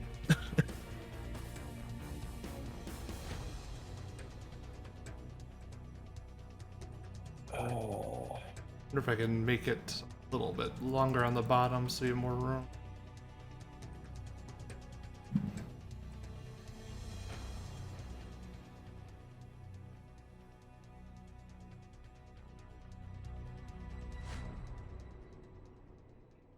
There you go, more room. All right, Julius, what's your turn? I'm going to It doesn't show stay us in all. place. It doesn't show us all in the turn order here on Doesn't- my screen. Yeah, that's what I was trying to say. I just would let Yeah, it just shows the beast. Okay, I got the turn order, so I'll let you guys know when it's your turn. All right. So Julius, you're staying in place. Yeah, I'm staying in place Okay. with my dagger out. Furlick. Okay. Go back to my character real quick.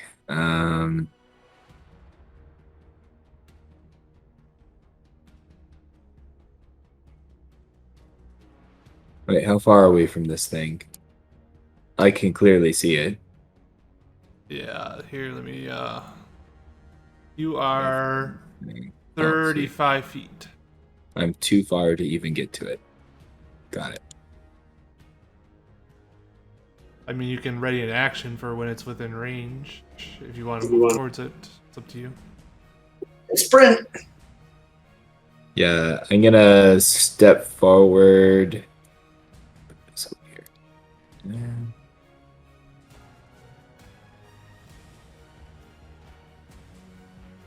To like right here. Okay. 'Cause that's probably within its range. And then I'm gonna rage out, I guess. Okay. You enter your rage. Entering rage, and I'm gonna take. Let's see here.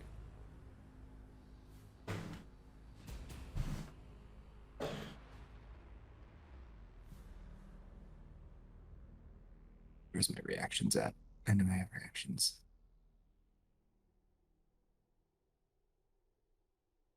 Why can't I find my reactions? Oh, actions in combat. No. Opportunity attack. Beast tail. Okay, yep. I'm gonna take the form of beast tail. So like some giant beastie tail just kind of grows out my ass, I guess.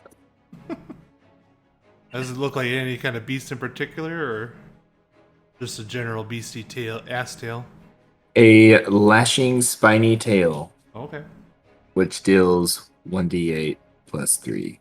All right. Krillic steps forward, clenching his fists as he, focuses his rage, and it almost looks like he's bearing down once you see something emerging from his butt, but you see it's not fecal matter. It's in fact his spiny tail that comes out and starts swinging around and slamming on the ground preparedly.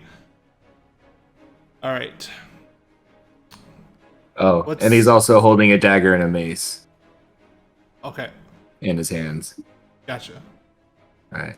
All right. So, Crick, I'm sure your dexterity modifier is higher than the creature, so you go next. So I will roll the candle towards the enemy, Okay. and then I will step back Step back. Okay. and do a hunter's mark. Okay. Do you have to be able to see the creature? Probably. I mean, so yeah, you can't. Yeah, you see it. You can't really see it yet. Candle closer to it. I mean, how hard did you roll it? Maybe 10 feet. Yeah, I guess you could see enough for a hunter's mark. So I'll hunter's mark it, Okay. and then can I ready a shot for if I can't see it enough to shoot it? Sure. All right, I'll do that. All right. Creature is going to advance into range with Kurlik. And Crick, you can now fully see the creature if you want to take your prepared shot. All right, I'll do a hunter's mark roll. Oh, I should do a hit first. Huh? Yeah. 16.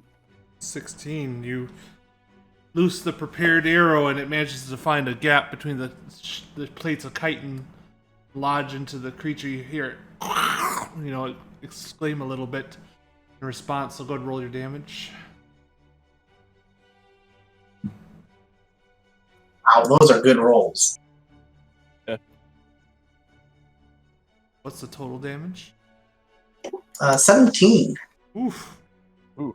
You Wow. find a gap between its plate of armor below its head, and it seems to gargle a little bit as green liquid spits out from the hole you made and lands on the stone, kind of smoldering the stone. All right, the creature's gonna take its turn.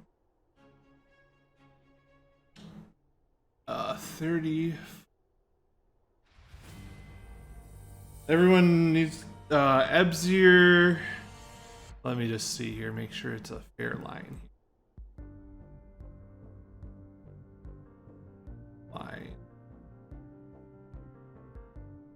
Ebsir, Kurlik, and Julius need to make dexterity saves.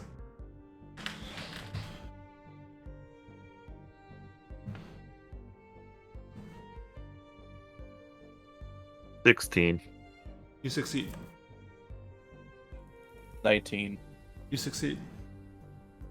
And Kurlik, because you're a barbarian, you have advantage on your dexterity save.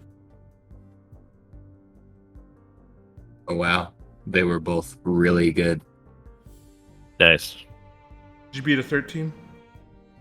Yeah. I 13 twice with that. Okay. So you all take 4 acid damage as you manage to dodge out of the way. As the creature shoots acid out, it sprays 30 feet in a straight line.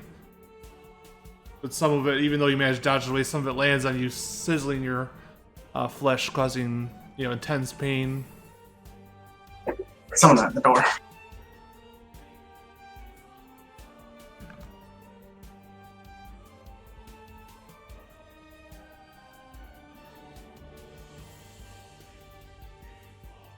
The So loss Crick of already health. went. Sorry, what? Is this thing within 10 feet of me though? Like I feel like Yeah, I it's can 5 feet. react also to this. Alright, It's so 5 I'm feet. gonna do here. If a creature within you with 10 feet hits you with an attack roll, you can use your reaction to swipe your tail to roll a d8, applying bonus to your AC equal to the. I guess that doesn't really do anything to it, and my dex It's save an A. already just kind of took care of it. There's 2 types of attacks in D&D. There's ones where they're rolling to try to hit you, and then there's things where you're rolling to avoid getting hit. And Yeah. so This was So an this only is- attack roll. This would have raised my AC. Right, yeah, But- so yeah, he's saying it doesn't apply too, so Which I'm, Yeah. Yeah. which I said also as I read it. It's yeah. okay. It's fine. Okay. So that makes it Ebsir's turn. All right. Realizing that it likes to do stuff in a line, I'm going to try to move a little bit further out into the hall and then fling a knife of ice at it. Safe. Okay. Is that a spell roll. attack or No, I rolled a 1 on it. So Oh yeah, what is our weather by the way? it's just Right.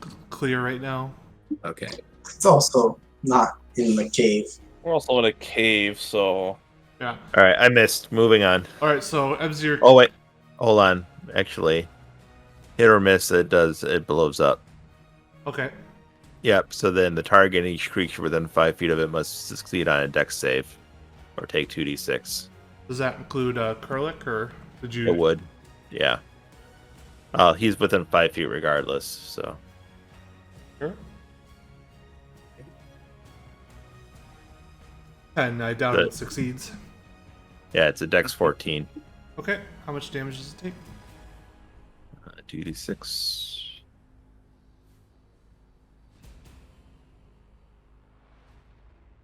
Nine.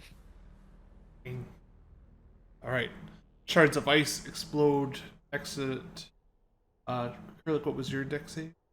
He got rolled a 12. Oh. He also takes 9. Well, he gets Okay. advantage. He Yeah. rolled with advantage. Oh, okay. So he takes 9 damage as well. Yep. Okay.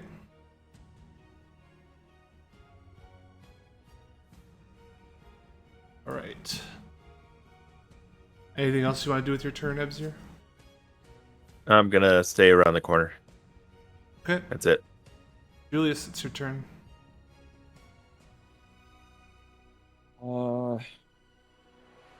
I'm going to run up and make an attack with my dagger. Okay. Go ahead and move yourself on the map and make your attack.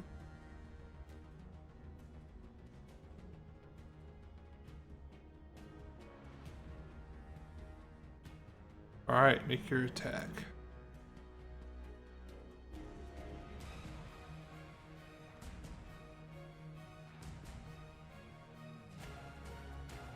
That hits.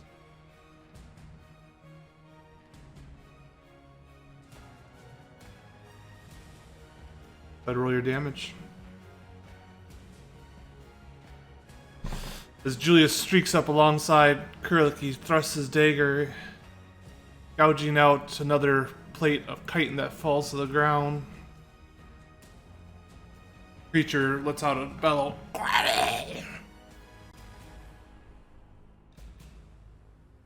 Alright, Kurlik. Or do I you, I'm sorry, do got you want to a do bonus action? Okay. Yeah, I'm gonna use another key point Your and last use key point. Fury of Blows. Alright, so Yep. make 2 unarmed attacks.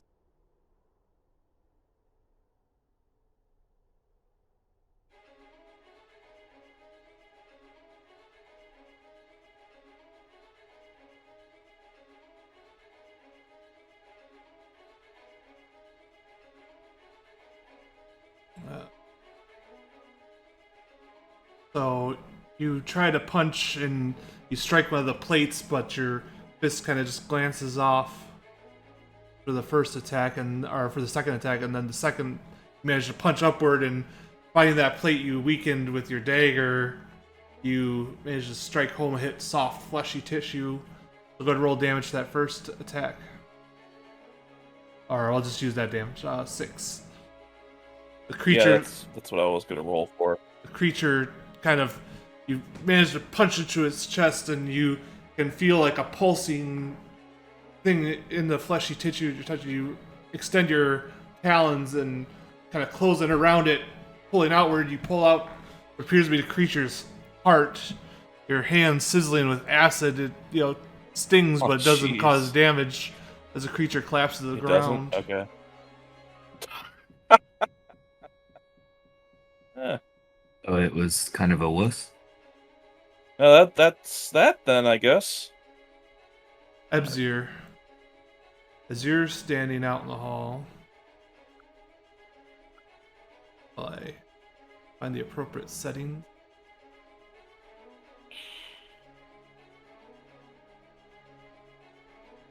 You begin to notice. Oh, wrong color. Wow.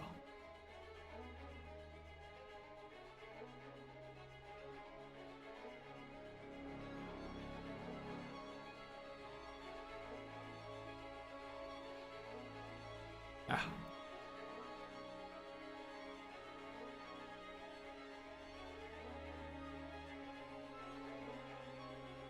Two more creatures approaching from either way.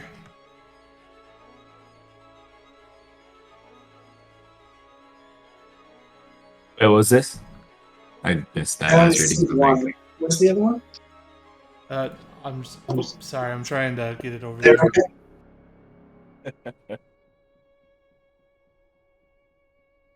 Delete it I'm without. a little surprised we wouldn't have noticed these things on our way in if it's coming from the way we came.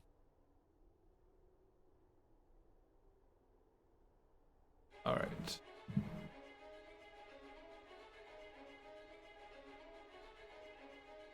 I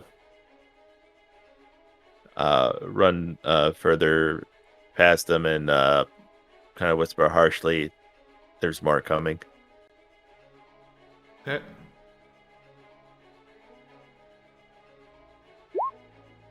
Sorry. All right. Just 1 second here.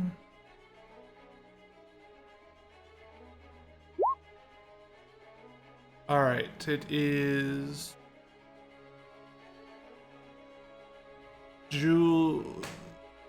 So it was Crick's turn. You kind of skipped his turn by moving, but that's okay. We'll just do Crick's turn here. All right. Can I move my hunter's mark to one of these new targets? You cannot currently see them. All you saw was Ebzir run past and say there's more coming. Okay. Then I will join him and fall back, Okay.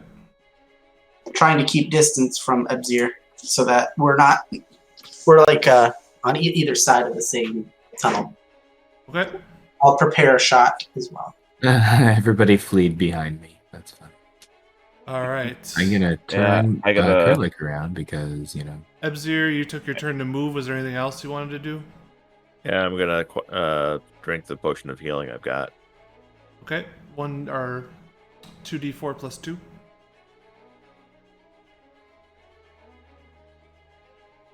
So I'm back up to full. All right. Okay.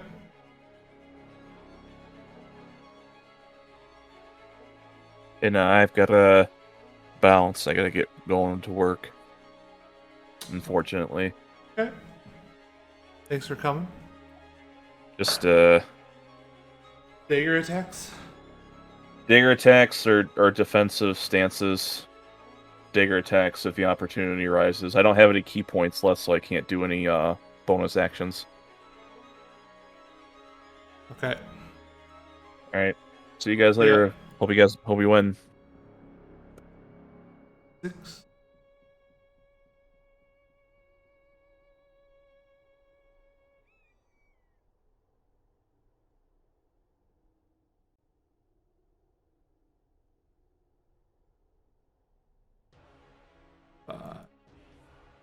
Alright. They just have enough movement to double move and get up into melee with Kerlik.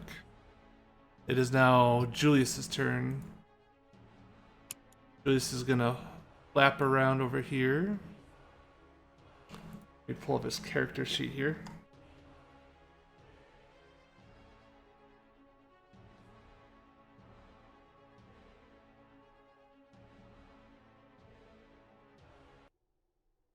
Can somebody inform me what a strength weapon is? Because this is not something I can actually find. You would be using strength to roll your attacks instead of dexterity. So it's not a. Oh, okay. It's not something. Okay, they should maybe not call it strength weapon then, for clarity. But I guess for people who play Dungeons and Dragons. Alright. before. Julius sinks a dagger Nice. into the closest Ankheg, causing greenish ichor to pour out. It's now Kerlik's turn. Okay. Let's see here. Let me tally my attack. If I do this, 1d8 plus 3 or 1d6 plus 3 plus 2. Okay.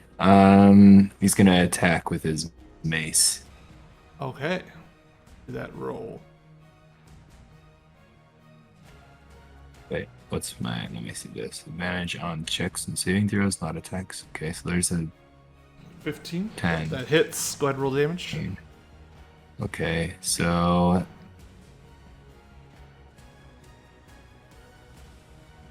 that plus Oof. 2. So 2 extra. Okay. Yeah, So- from the rage. You don't manage to sink as far into the chitinous plate as you would, but you do manage to crack one of the plates as you swing your mace.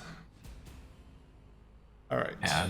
Apparently, some of the sludge from before made the mace turn awkwardly in my enraged hand. Yeah. Doesn't go That's glancing blow. Crick. You Can I take my prepared shot from when I Oh, yeah. had Yeah. emergency? Yeah, so because you the direction you rolled the candle, I'd say the shot's currently at disadvantage. Oh yeah, for sure. I forgot about that.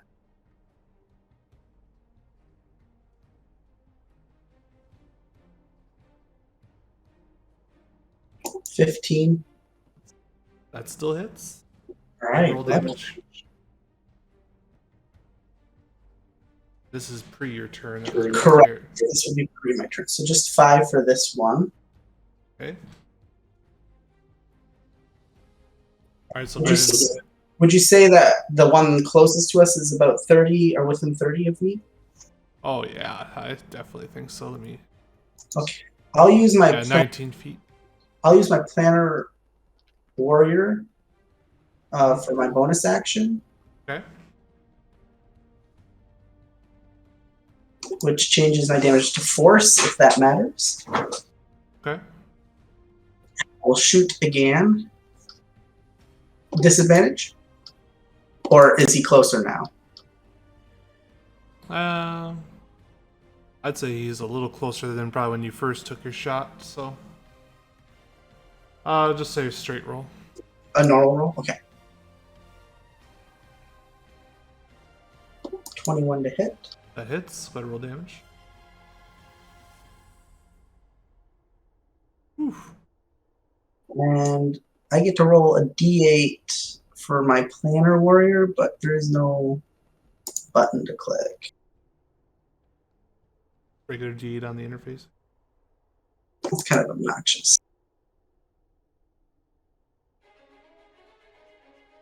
Okay. Extra 2 damage. Alright, so the first arrow streaks by your head, Kurlik, and strikes the Ankheg between two of its armor plates. But then almost like you see Crick or a dull glow behind you as Crick knocks another arrow, which begins to glow as he unleashes it, and it strikes the Ankheg with more force, knocking it back almost, and cracking one of the armor plates on its chest. Alright, Ebzir. All right, gonna cast a firebolt at the nearest one. Okay, it's straight roll.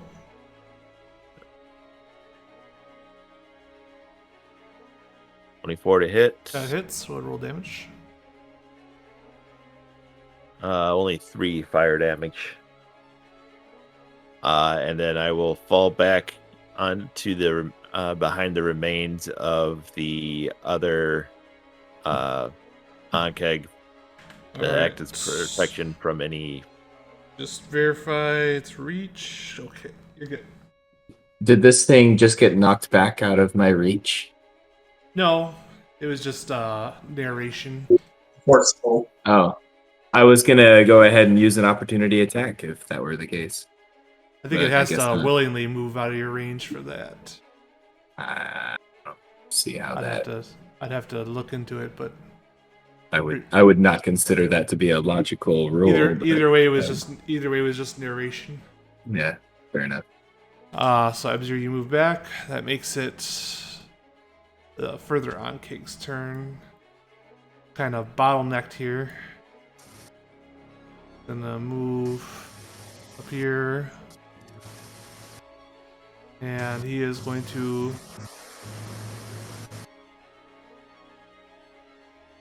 I can't really. Right, he's gonna spray at Julius. You see his head rear back, and the familiar green stream is. Oh, whose microphone is that? It's Caleb's. acrylic. Anyway, so a familiar green stream sprays out of him. Oof, Julius does not make the dexterity save. Caleb, do you got like a Roomba or something running? Because they're getting a lot of white noise from your end. Alright. Maybe it's just a computer fan.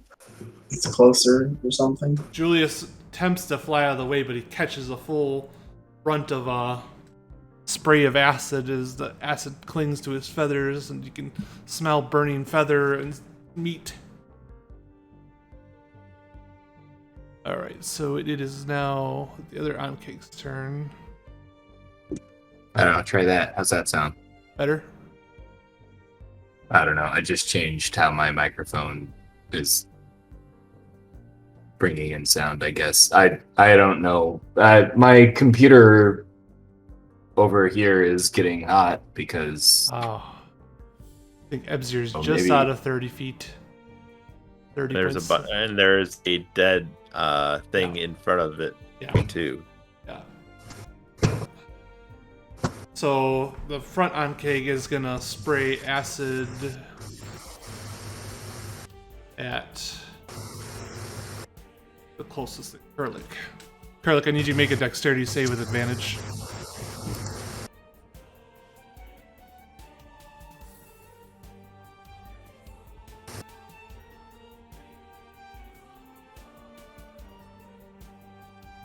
Let me see.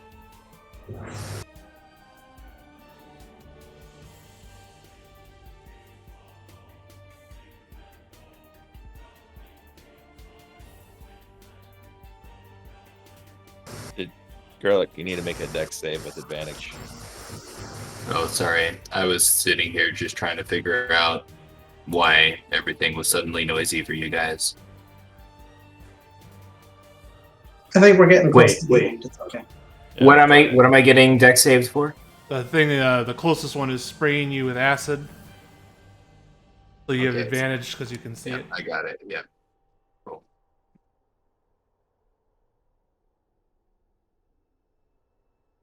Oh, there we go. Glad I got that.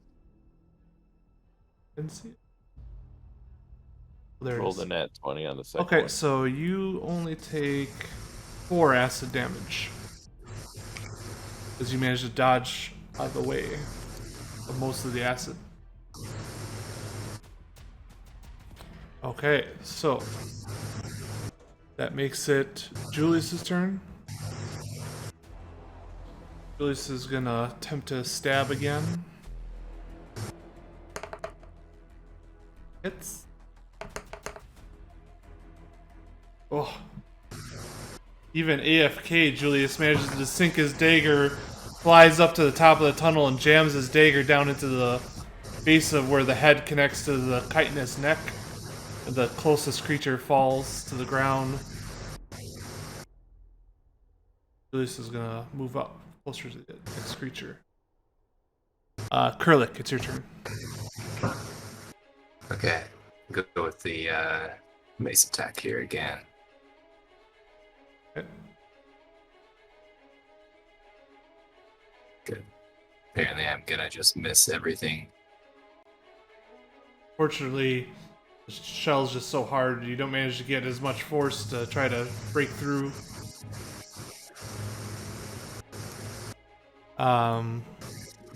Crick. All right, I would like to. I think I have to retarget with my bonus action, Planner Warrior. Okay. Yeah, I think. Yeah, I'll have to use my bonus action for Planner Warrior again Okay. on the new target, and then I'll do an attack Okay, roll with disadvantage. This one's a little further away from the light source. for sure.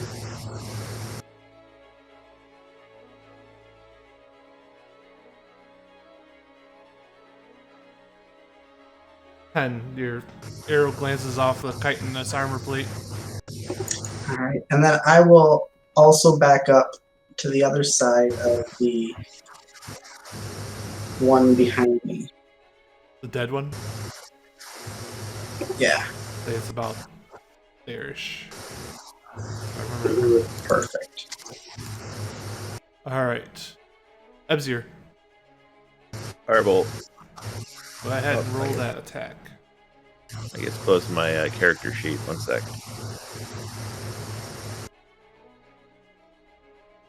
Click the wrong button.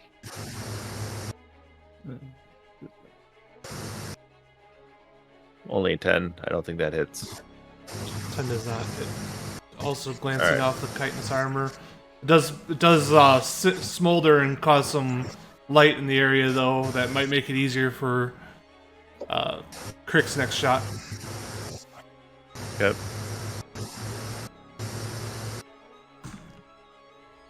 Okay, it does not get its acid back. So it's going to make a bite attack against... say... If it's a 1, it's going to attack Julius. If it's a 2, it's going to attack Curly. 1, it's going to attack Julius. Make a bite attack against Julius.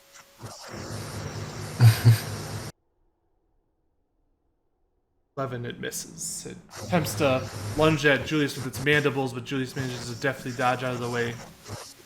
Julius's turn. He's going to try to stab this creature.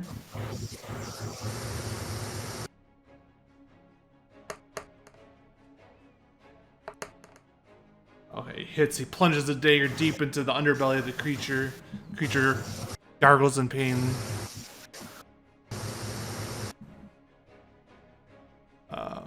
So it makes it Kurlik, it's your turn. Be this barbarian able to, I don't know, wield a fucking mace this time? Let's try it.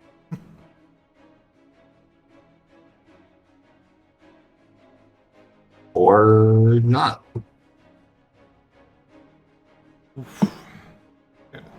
Just not seeming to be able to land the damage you're looking for. Or, you know, even just touch it. Just, All right, loser.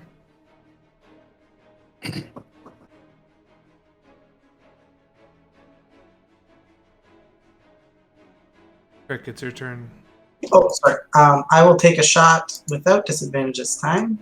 Mhm. Is he within 30? I can't draw the ruler like you can.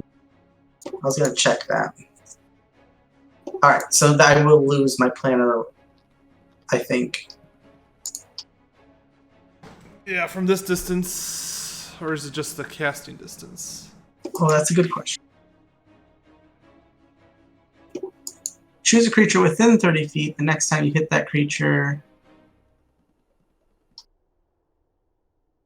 It doesn't say anything about hitting them needing to be within that distance. Yeah, so I'd say you still have the planar ward. Oh, okay, cool. Then I will do it like last turn. Okay, so roll your attack. Ooh, we got a hit.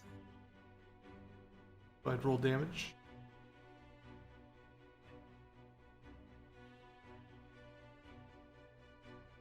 Alright, and that'll be force damage. If you want to use the ruler, Joel, it's the circle on the side and the drop. So if you look in the side, there's an arrow. Or, There's so if you go and click on the circle one, that's how you can click and drag. the question mark? Circle? Nope. Let's The two right above it. The 2 right above it is the snap 2. Yeah, click Yeah, on that, that's the and then ruler. you can draw. Oh, I thought that was something else. all right. Perfect, thank you.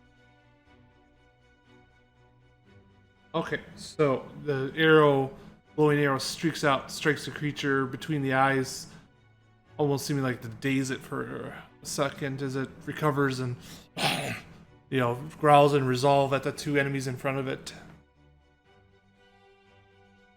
All right, makes it Ebzir's turn. Another firebolt. Okay, Nope. Moving on. but it does smolder for another turn, giving light for the next attack. Ooh, he just took 17 plus all the others. He's easy. Okay, creature's turn.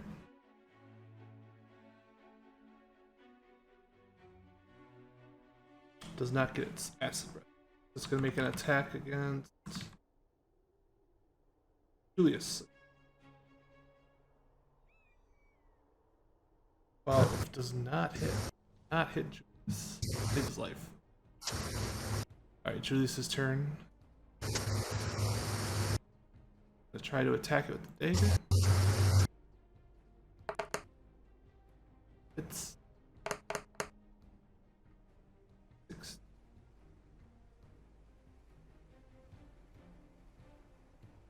Julius is just slicing, hacking at this thing, trying to take it down.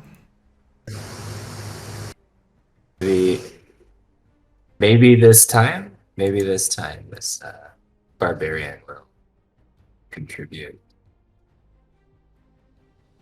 You're holding that That's- bay. That's important too. Yeah, it appears to be Kurlik's major contribution to this fight is to stand in the way and Or- flail uselessly. Oh, is it my turn? Yeah. Or are you doing something still with this guy? No, Okay, no. cool. It's like I'm counting up slowly on this die. 12 unfortunately, Like 12 unfortunately does not hit either. You are to attacks this game as Crick was to perception last game. Mm. All right. Crick. All right. This seems to be working. More of the same. Okay. You have regular roll this time as the creature's smoldering again, or the area is smoldering again from a previous firebolt.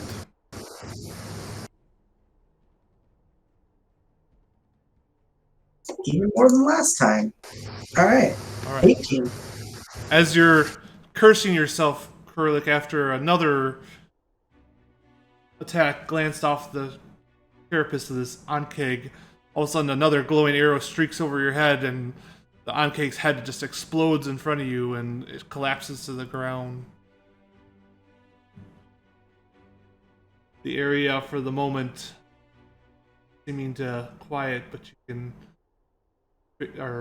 Crick, you can faintly hear, more skittering sound.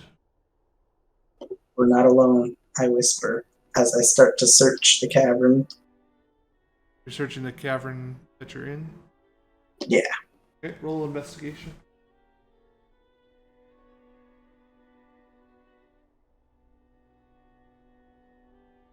Six. Find what looks like maybe 100 to 150 white egg-like objects that are held in place into the cavern floor with some sort of mucousy tethering or membrane.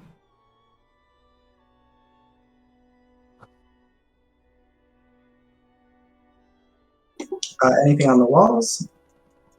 Just bare stone walls. All right.